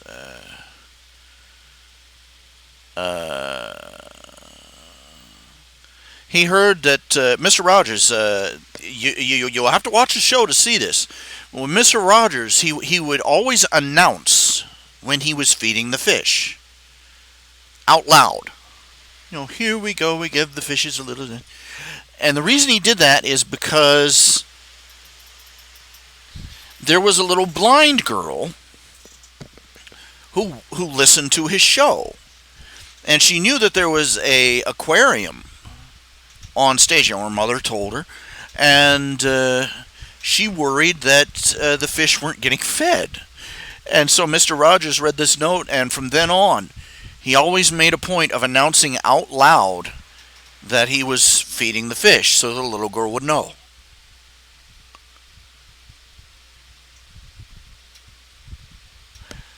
He was that kind of guy. He was that kind of guy. He was one of those kinds of guys. He was a Christian man. He was a pastor, actually. We need so many more of him. We just don't have enough people like him. We don't have enough Christian men and women like him. It's rather funny. One day his car got stolen. And I love, and in this story, this tells you how much influence he had on society. His car got stolen.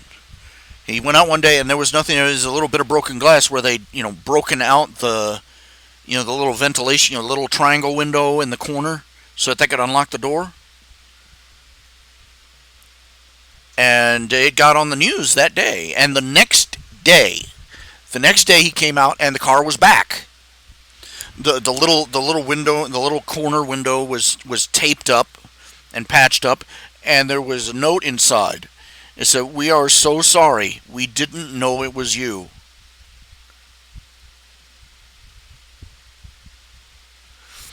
I just get this absolutely hilarious picture in my head of these gangsters saying, "Yeah, man, we just stole a car." Who's it from?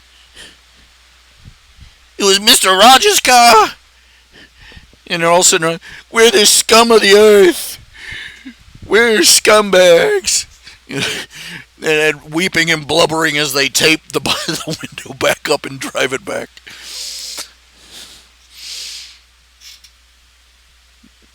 Uh,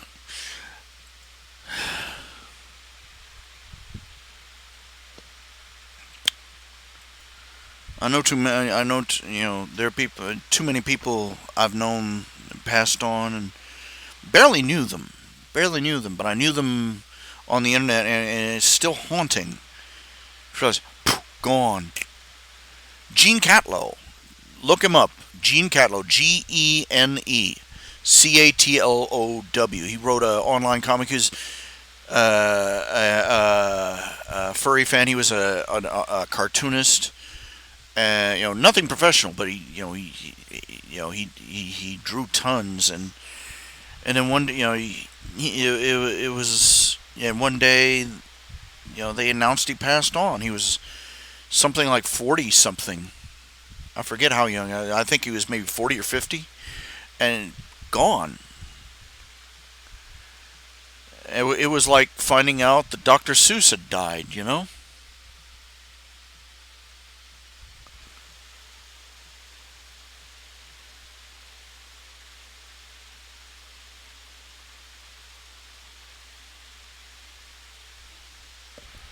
Really shouldn't dwell on that too long.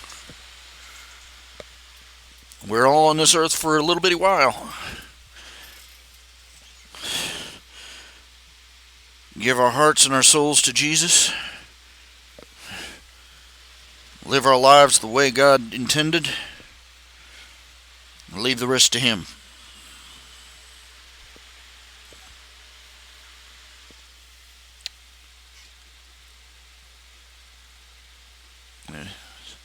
It's a missing thing, A little sad. A little sorry.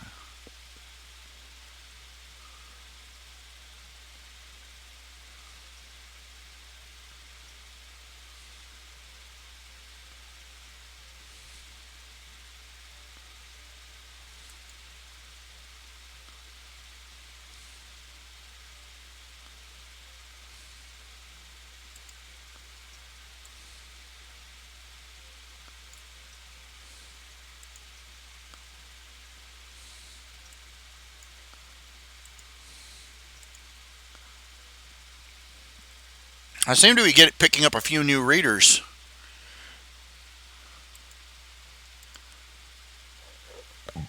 Ooh.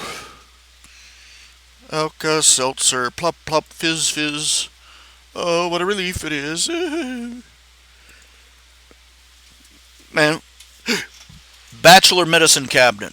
Alka Seltzer, Pepto-Bismol, NyQuil. NyQuil, man. I don't care whether you got the flu or a fever or a cold or what. You take that NyQuil. It's nighttime sniffling, sneezing, coughing, talking to the Q on the side of the bottle until the early hours kind of medicine. The Q is talking to me. The Q is talking to me. Yeah. Giggling at the little leprechauns dancing on the ceiling kind of medicine. Yeah. That's great, man. Two flavors, Two flavors. They got that Dayquil stuff. I don't count that Dayquil stuff. Give me the NyQuil. Give me the NyQuil. I don't care if you sneak it in a generic bottle. I know what it is.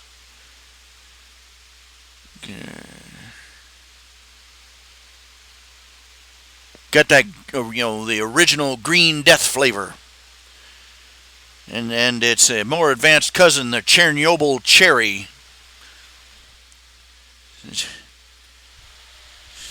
No, you don't care what it tastes like, man. You take one shot at stuff, and you're sitting there, oh man, this stuff tastes like, you go straight into the coma. When you wake up, the cold, flu, or whatever is gone, and it's a whole new week. Hey!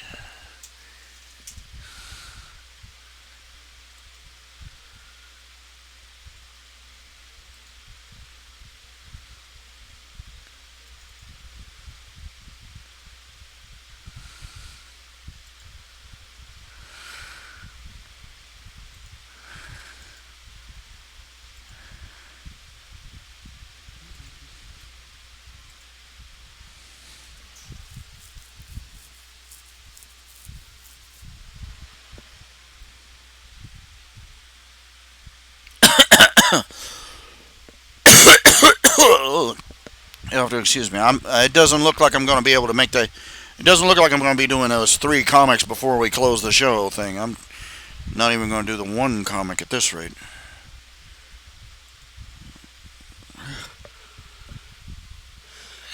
Get up in the morning and work on those. Get up in the morning and work on those. Work. I don't work enough. I don't think enough.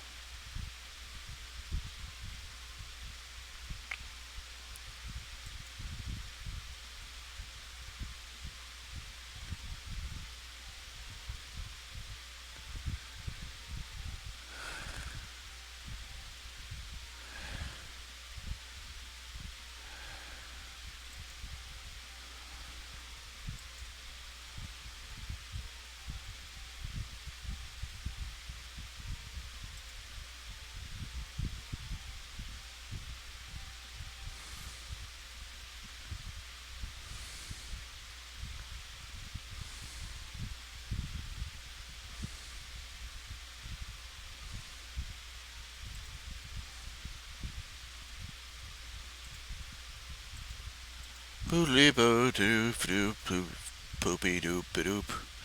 Okay, do all of you have any questions? Anything you'd like to ask? Anything you'd like to talk about? Anything you'd like to say? Anything you'd like to yell about? Questions, complaints, shoe throwing, anything. Talk to me. Talk to me. Talk to me.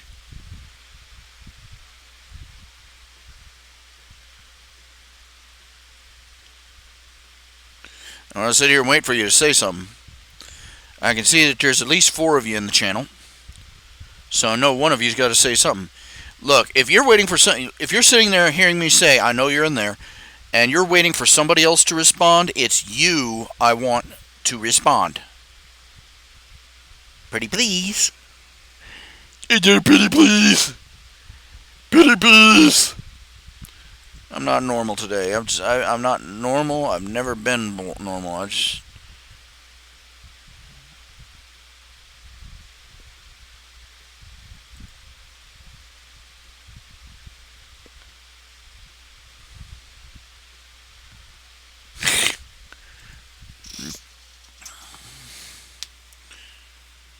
Man, Women's Health Center of West Virginia is pumping money into TV tropes like crazy. They got ads up. Abortion is still legal in West Virginia. If you need an abortion, we're accessible. Compassionate. No, you're not compassionate. You're a baby blender factory. You have sucked all humanity out of your soul. You kill babies for a living.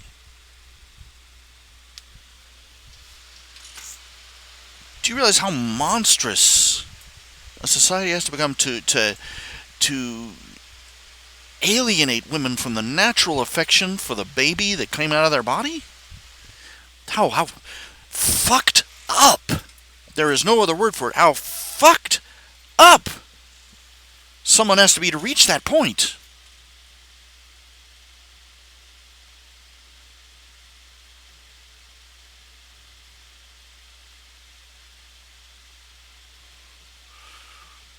Look, I'll say it once, I'll say it again. I don't care what you think. Getting an abortion doesn't solve poverty.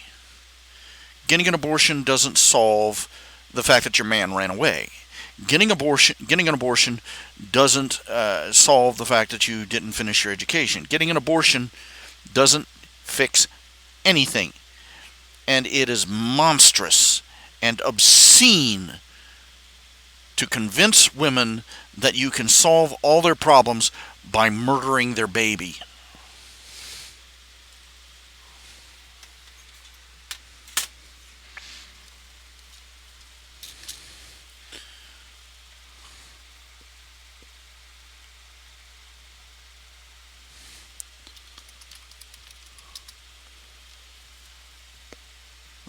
The butt nuggets who edit some of these sites don't like what I have to say.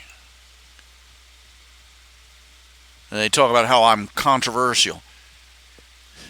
I'm controversial because I say killing babies, is kind of wrong.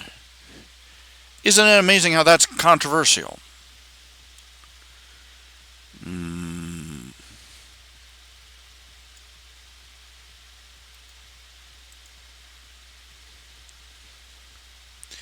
I'm a little sad, I'm a hypocrite about this, these people are assholes. I really wish they'd put more links up to my stuff. Okay, they got, look, they got links to everything. Goblin Hollow, Nip and Tuck, Tales of the Questor, Quentin Space Ranger, Tally Ho, Camp Calamine, The Sanguine Chronicles, which I haven't done anything with in over a year. Parting Words in the Great Alicorn Hunt, Fanfic is Crapsack, which I pulled down. The Nyxverse Stories, Shorn, The Audience, Rise of Darth Vulcan, The Warcrafter, Ladybird, Coyote, and Deku the Warcrafted. El Arira and The Sound of Thunder haven't been listed yet. El Arira, Sound of Thunder, Deku the Warcrafted, and Coyote. I was fairly sure there was a fifth one. I can't remember what it was.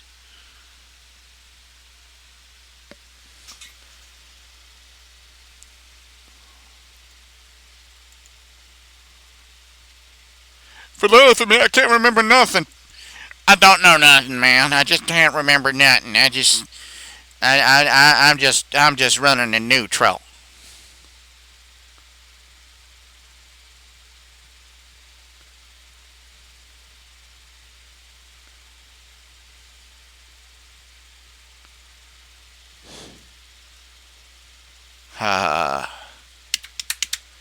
Oh Lord, hurry up! Which of you? Oh fudge! Which of your commissions were which were your commissions, Lord Halia? Let me look up. Let me look up a bit. Lord. Let's see here. I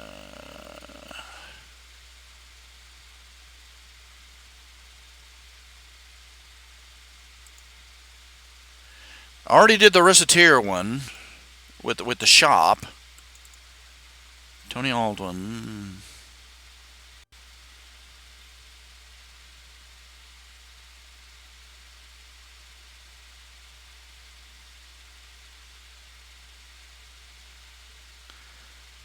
Lakshmi.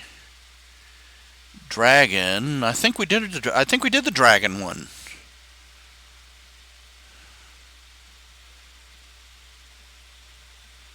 Oh, good grief. Each of these have got to be... Oh, my.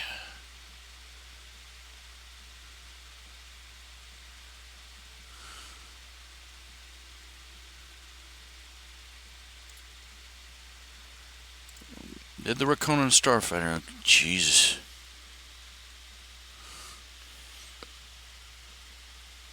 Every time I look at that stack, it's taller.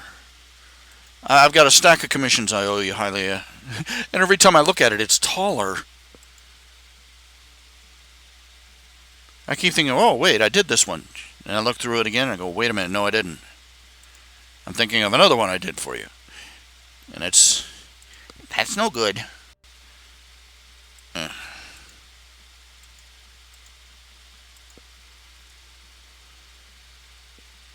Original trilogy Star Wars ones.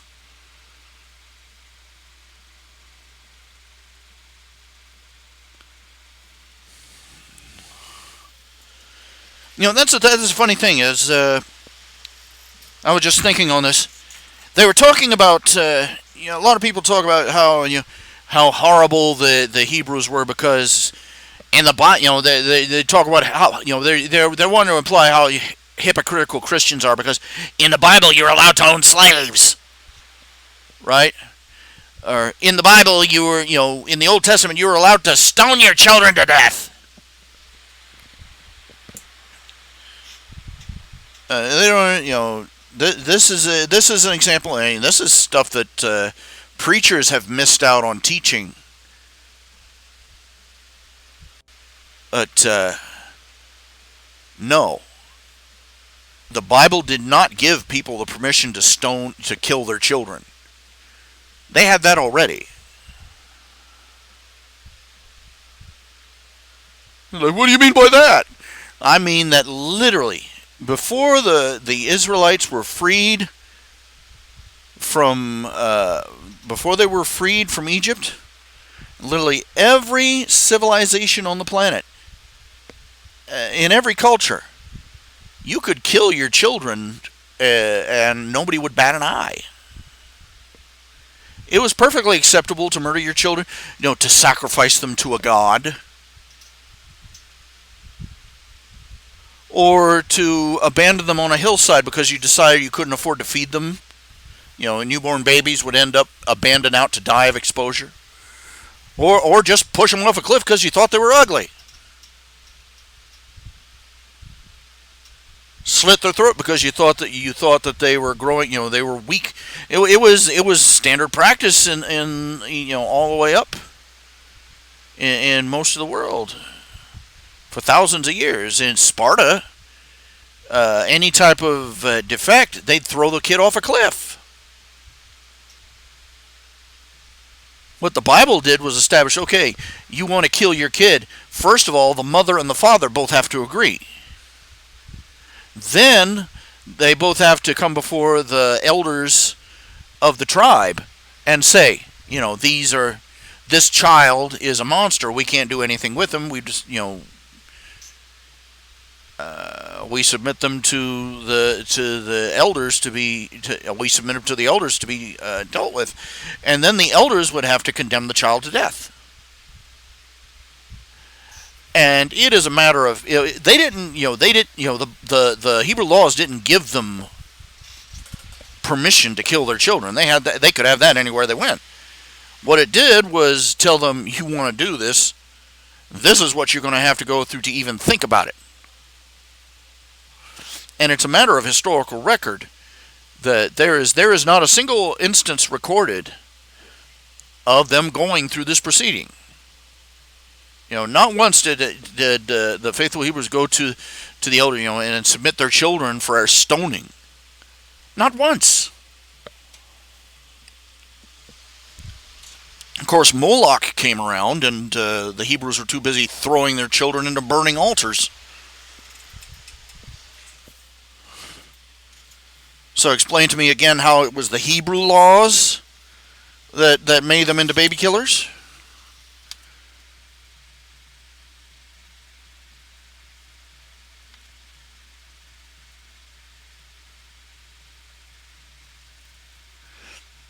The latest email you sent me should have what remains. 2 Rakonan Starfighter commissions. I did 1 out of 2, yeah. I think I've got the start of the second one.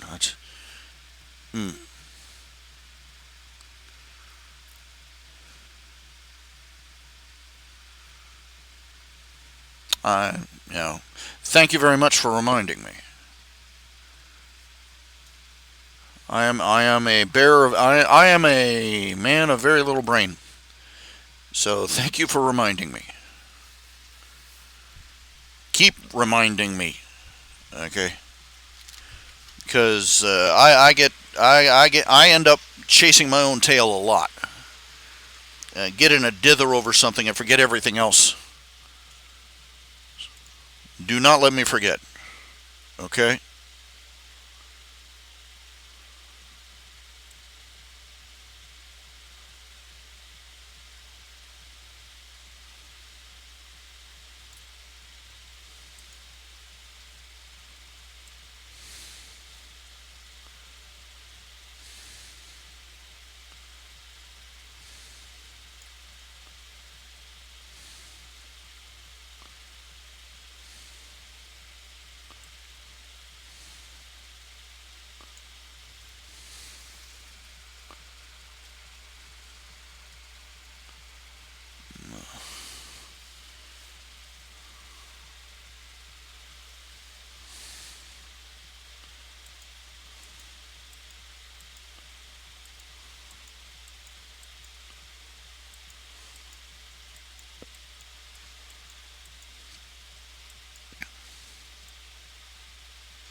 All right.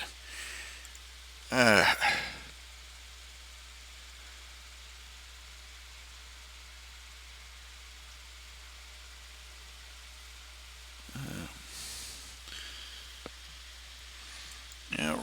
I'm not going to get mad at reminders. I'm going to get mortified about reminders, but I won't get mad. I appreciate them, frankly. I desperately need them. Because I'll get in the habit of I'll do up one thing. I'll think, whoa, that's everything. I don't have anything to worry about. And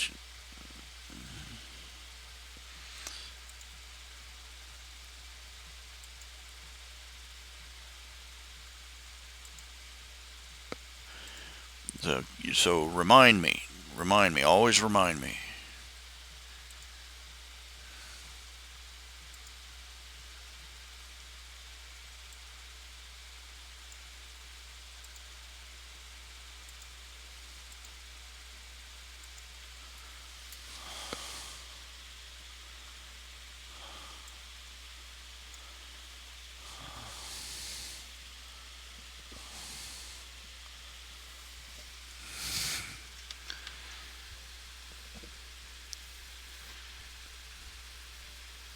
Okay. What am I thinking of? What am I?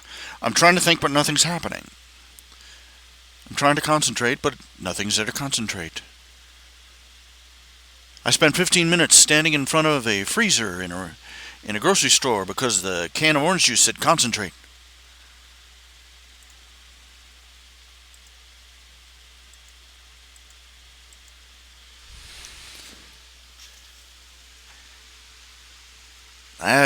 I had a friend of mine who insisted that paprika was a third world country.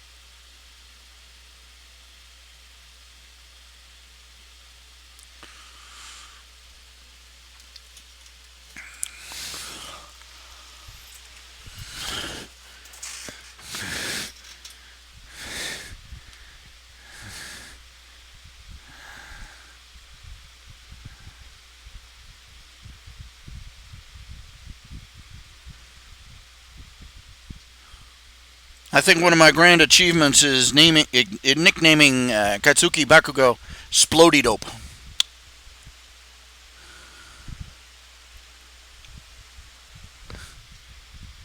I stole that from a couple of conservative radio personalities. That's how they refer to Islamic terrorists, splody dopes. La la la la la la la la la boom.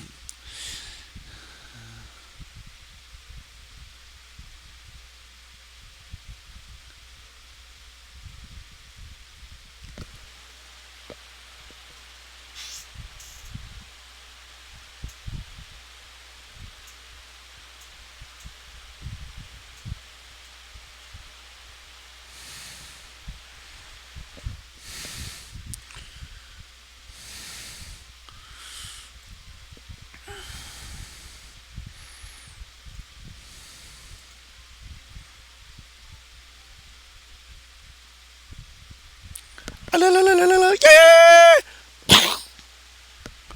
La la la la la la la yeah.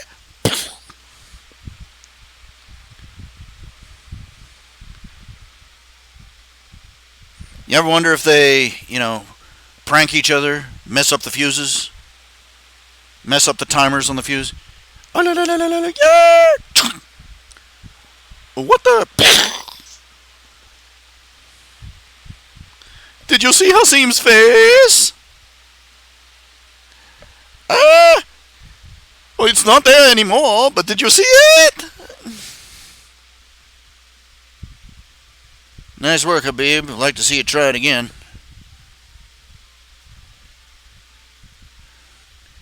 Yes, I stole that.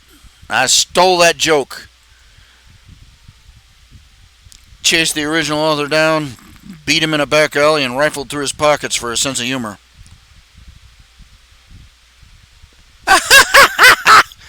Okay, get this headline.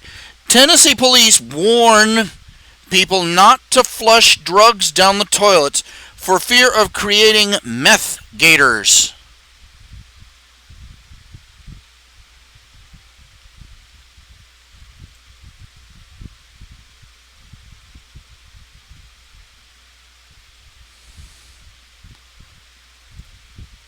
I cannot begin to imagine. I'm not sure that would be particularly scary. The gator would be a wreck. Wouldn't have no teeth.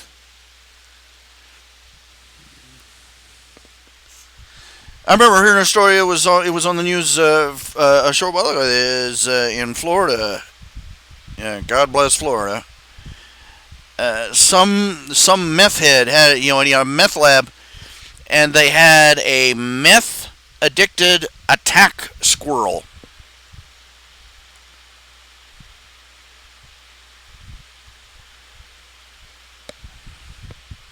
You heard me. A meth addicted attack squirrel.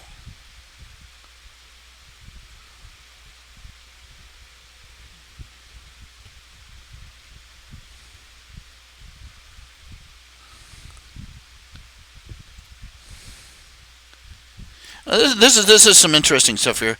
Let me read it over. For those of you who've ever heard, they call women, women is, they invented the word to make them subservient to men. And the idea is that woman, female, human, and they come up with all that. No. This is from a linguist. Here, check this out. Yeah. Men fabricated. This is from the feminist. Men fabricated the idea that they are the default sex to compensate for their biological inferiority and general superfluousness. This is not the natural order, and this is the language of patriarchy. Blah blah blah. And this linguist writes in, OMG, no, you are wrong on so many levels, and as a linguist, this makes me ache. Something terrible. In my linguistics class in undergrad, we actually made fun of people who think like you along these lines, and for good reason, because you're wholly ignorant and are choosing to spin narratives about things and fields which you know nothing about, yet pretend you do. Okay, 1. The word she.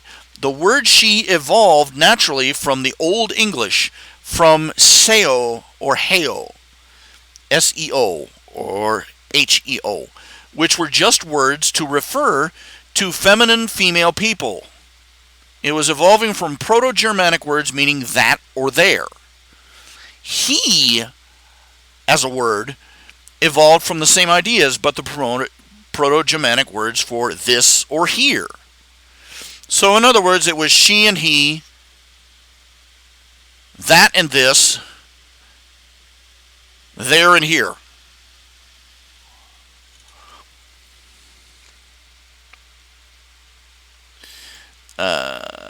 Your ideas of patriarchal language further fall apart when you compare this part of English to other Germanic language. The words in German for he and she are and sie. I can't pronounce it, S-I-E.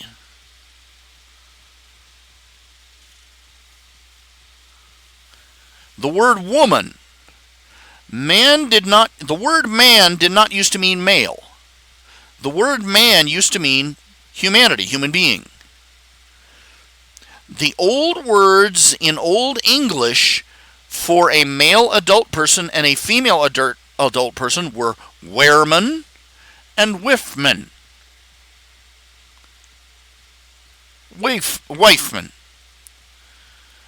You can see this in the relations of words like werewolf. You see, the word werewolf doesn't mean, the prefix were does not mean changing. It means man. Werewolf, man, wolf. I find it interesting that in Old English the words for male adult and female adult were wereman and wifman. And we also see this relationship in the words like werewolf and the word wife. They're the remnants of the base words. The word woman evolved phonologically from the word wifman by natural process, where the F sound dropped and the I became lax. Man dropped its wer stem for reasons mostly unknown, but have nothing to do with patriarchy. Female. Male and female actually come etymologically from two completely different words. Male comes from the old French word masle, M-A-S-L-E, which meant masculine, while female came from the old French as well, femella, which meant young woman. The words it's just that the words coincidentally ended up looking similar without having any direct correlation. The word human derives from a Proto-Indo-European gomon, which was G-H-O-M-O-N, which means earthly being, as opposed to a heavenly being, which would refer to gods.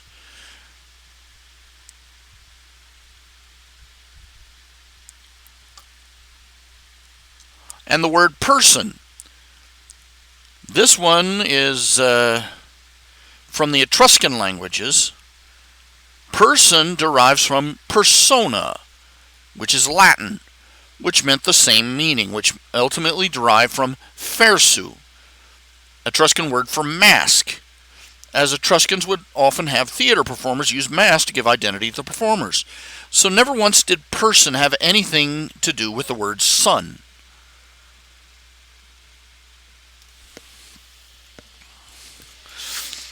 It's always fun when you don't expect it completely out of the blue. Some brilliant expert in what you think is a totally unrelated field comes out of nowhere and gives a political ideologist an absolute beatdown. That's just some nifty stuff to know. Now, oh.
Thinking. I'm trying to think, but nothing's happening.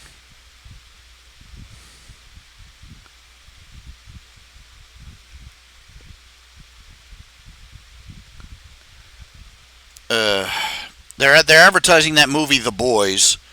It's basically a world, it's basically a superheroes are all evil and suck movie.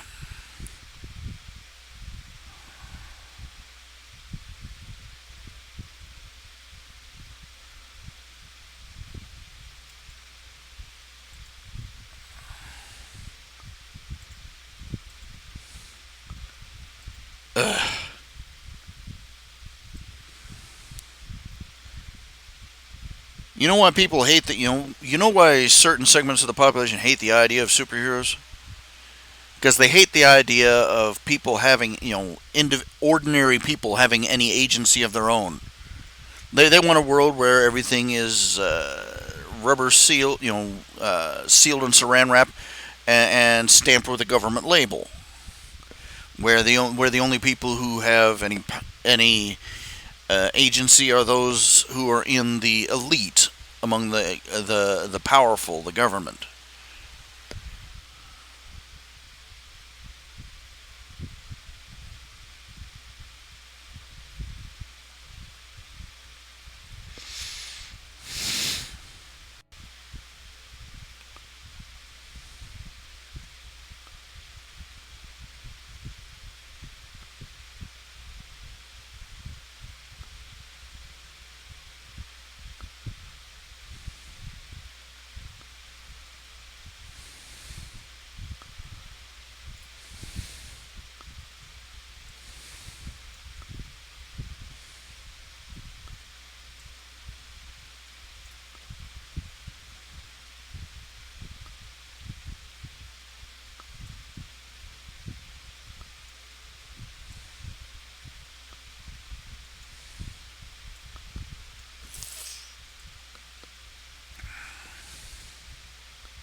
Uh, I would not ask me to be in politics. You know that? I look at myself and I go,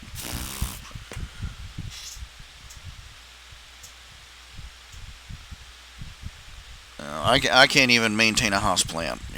Me being in charge of the government. Oh my goodness,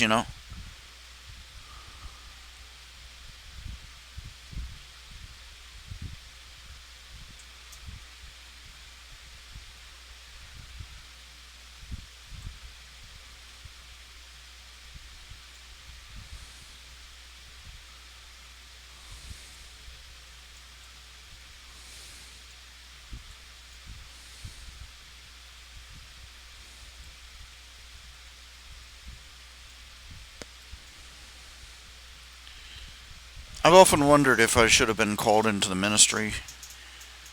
And the idea of me being in the ministry, I'm averse to the notion.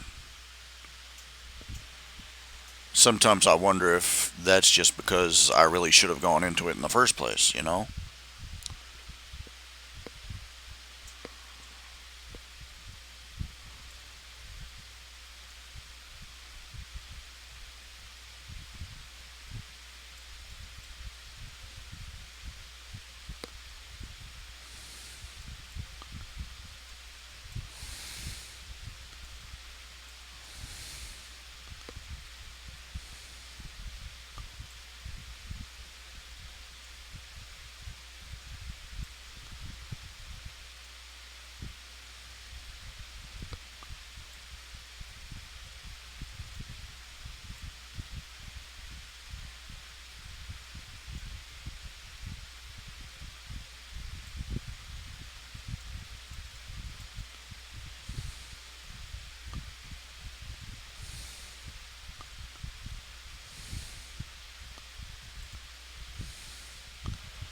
The one thing that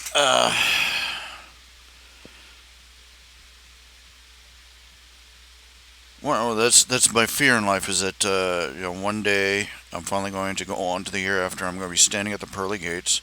I'm going to come through, and Jesus is going to be standing there. Why didn't you become a pastor or an evangelist or a missionary like I wanted you to?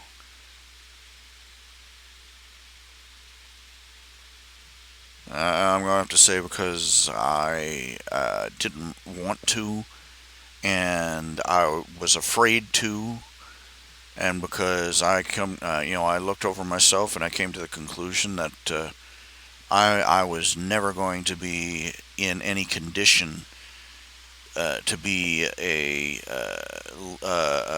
religious leader of men. I was too much of a mess to do that.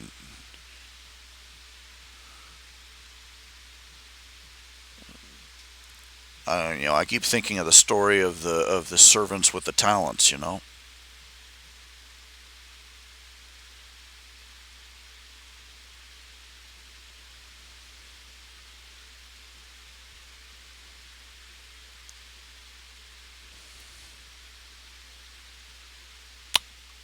Yeah.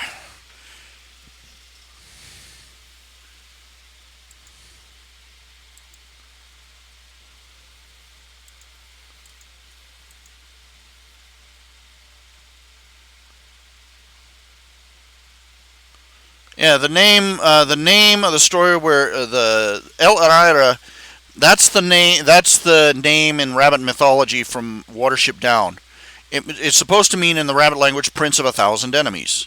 It's supposed to be in their folklore, the very first rabbit. Their trickster mentor. Their trickster god.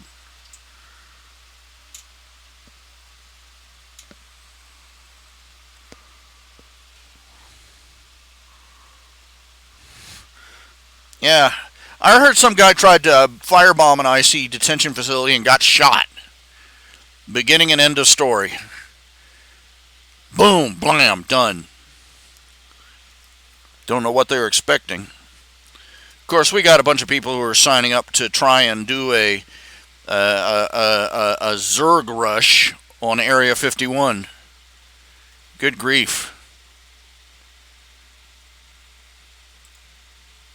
Welcome to Goofy Town with all the idiots. We live in Goofy Town with all the idiots.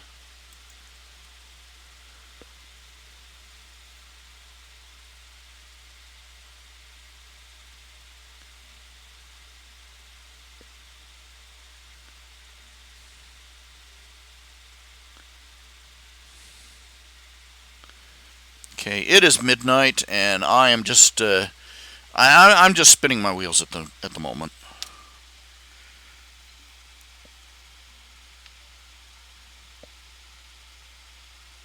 So I think I'm going to go ahead and call it a night.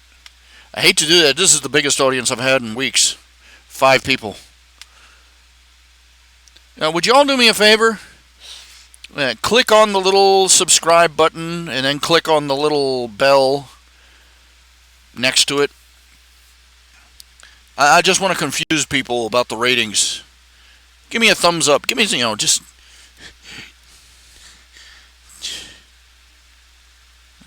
Most of my shows have a grand sum total of 0 of thumbs up or thumbs down. But for now, I'm going to go. Thank you all for tuning in. If you feel like supporting the artist, I have a Patreon page, www.patreon.com, RHJunior, /RHJunior. And on my page, www.rhjunior.com, I have a PayPal button, a Patreon button.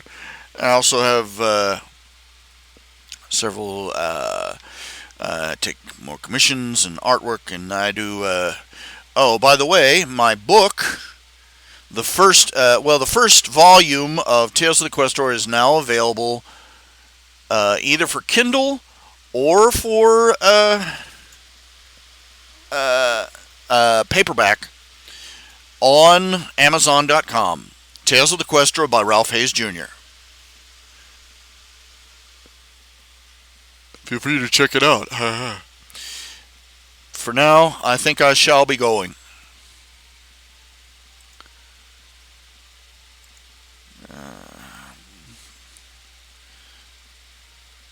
May tomorrow bring a more productive day.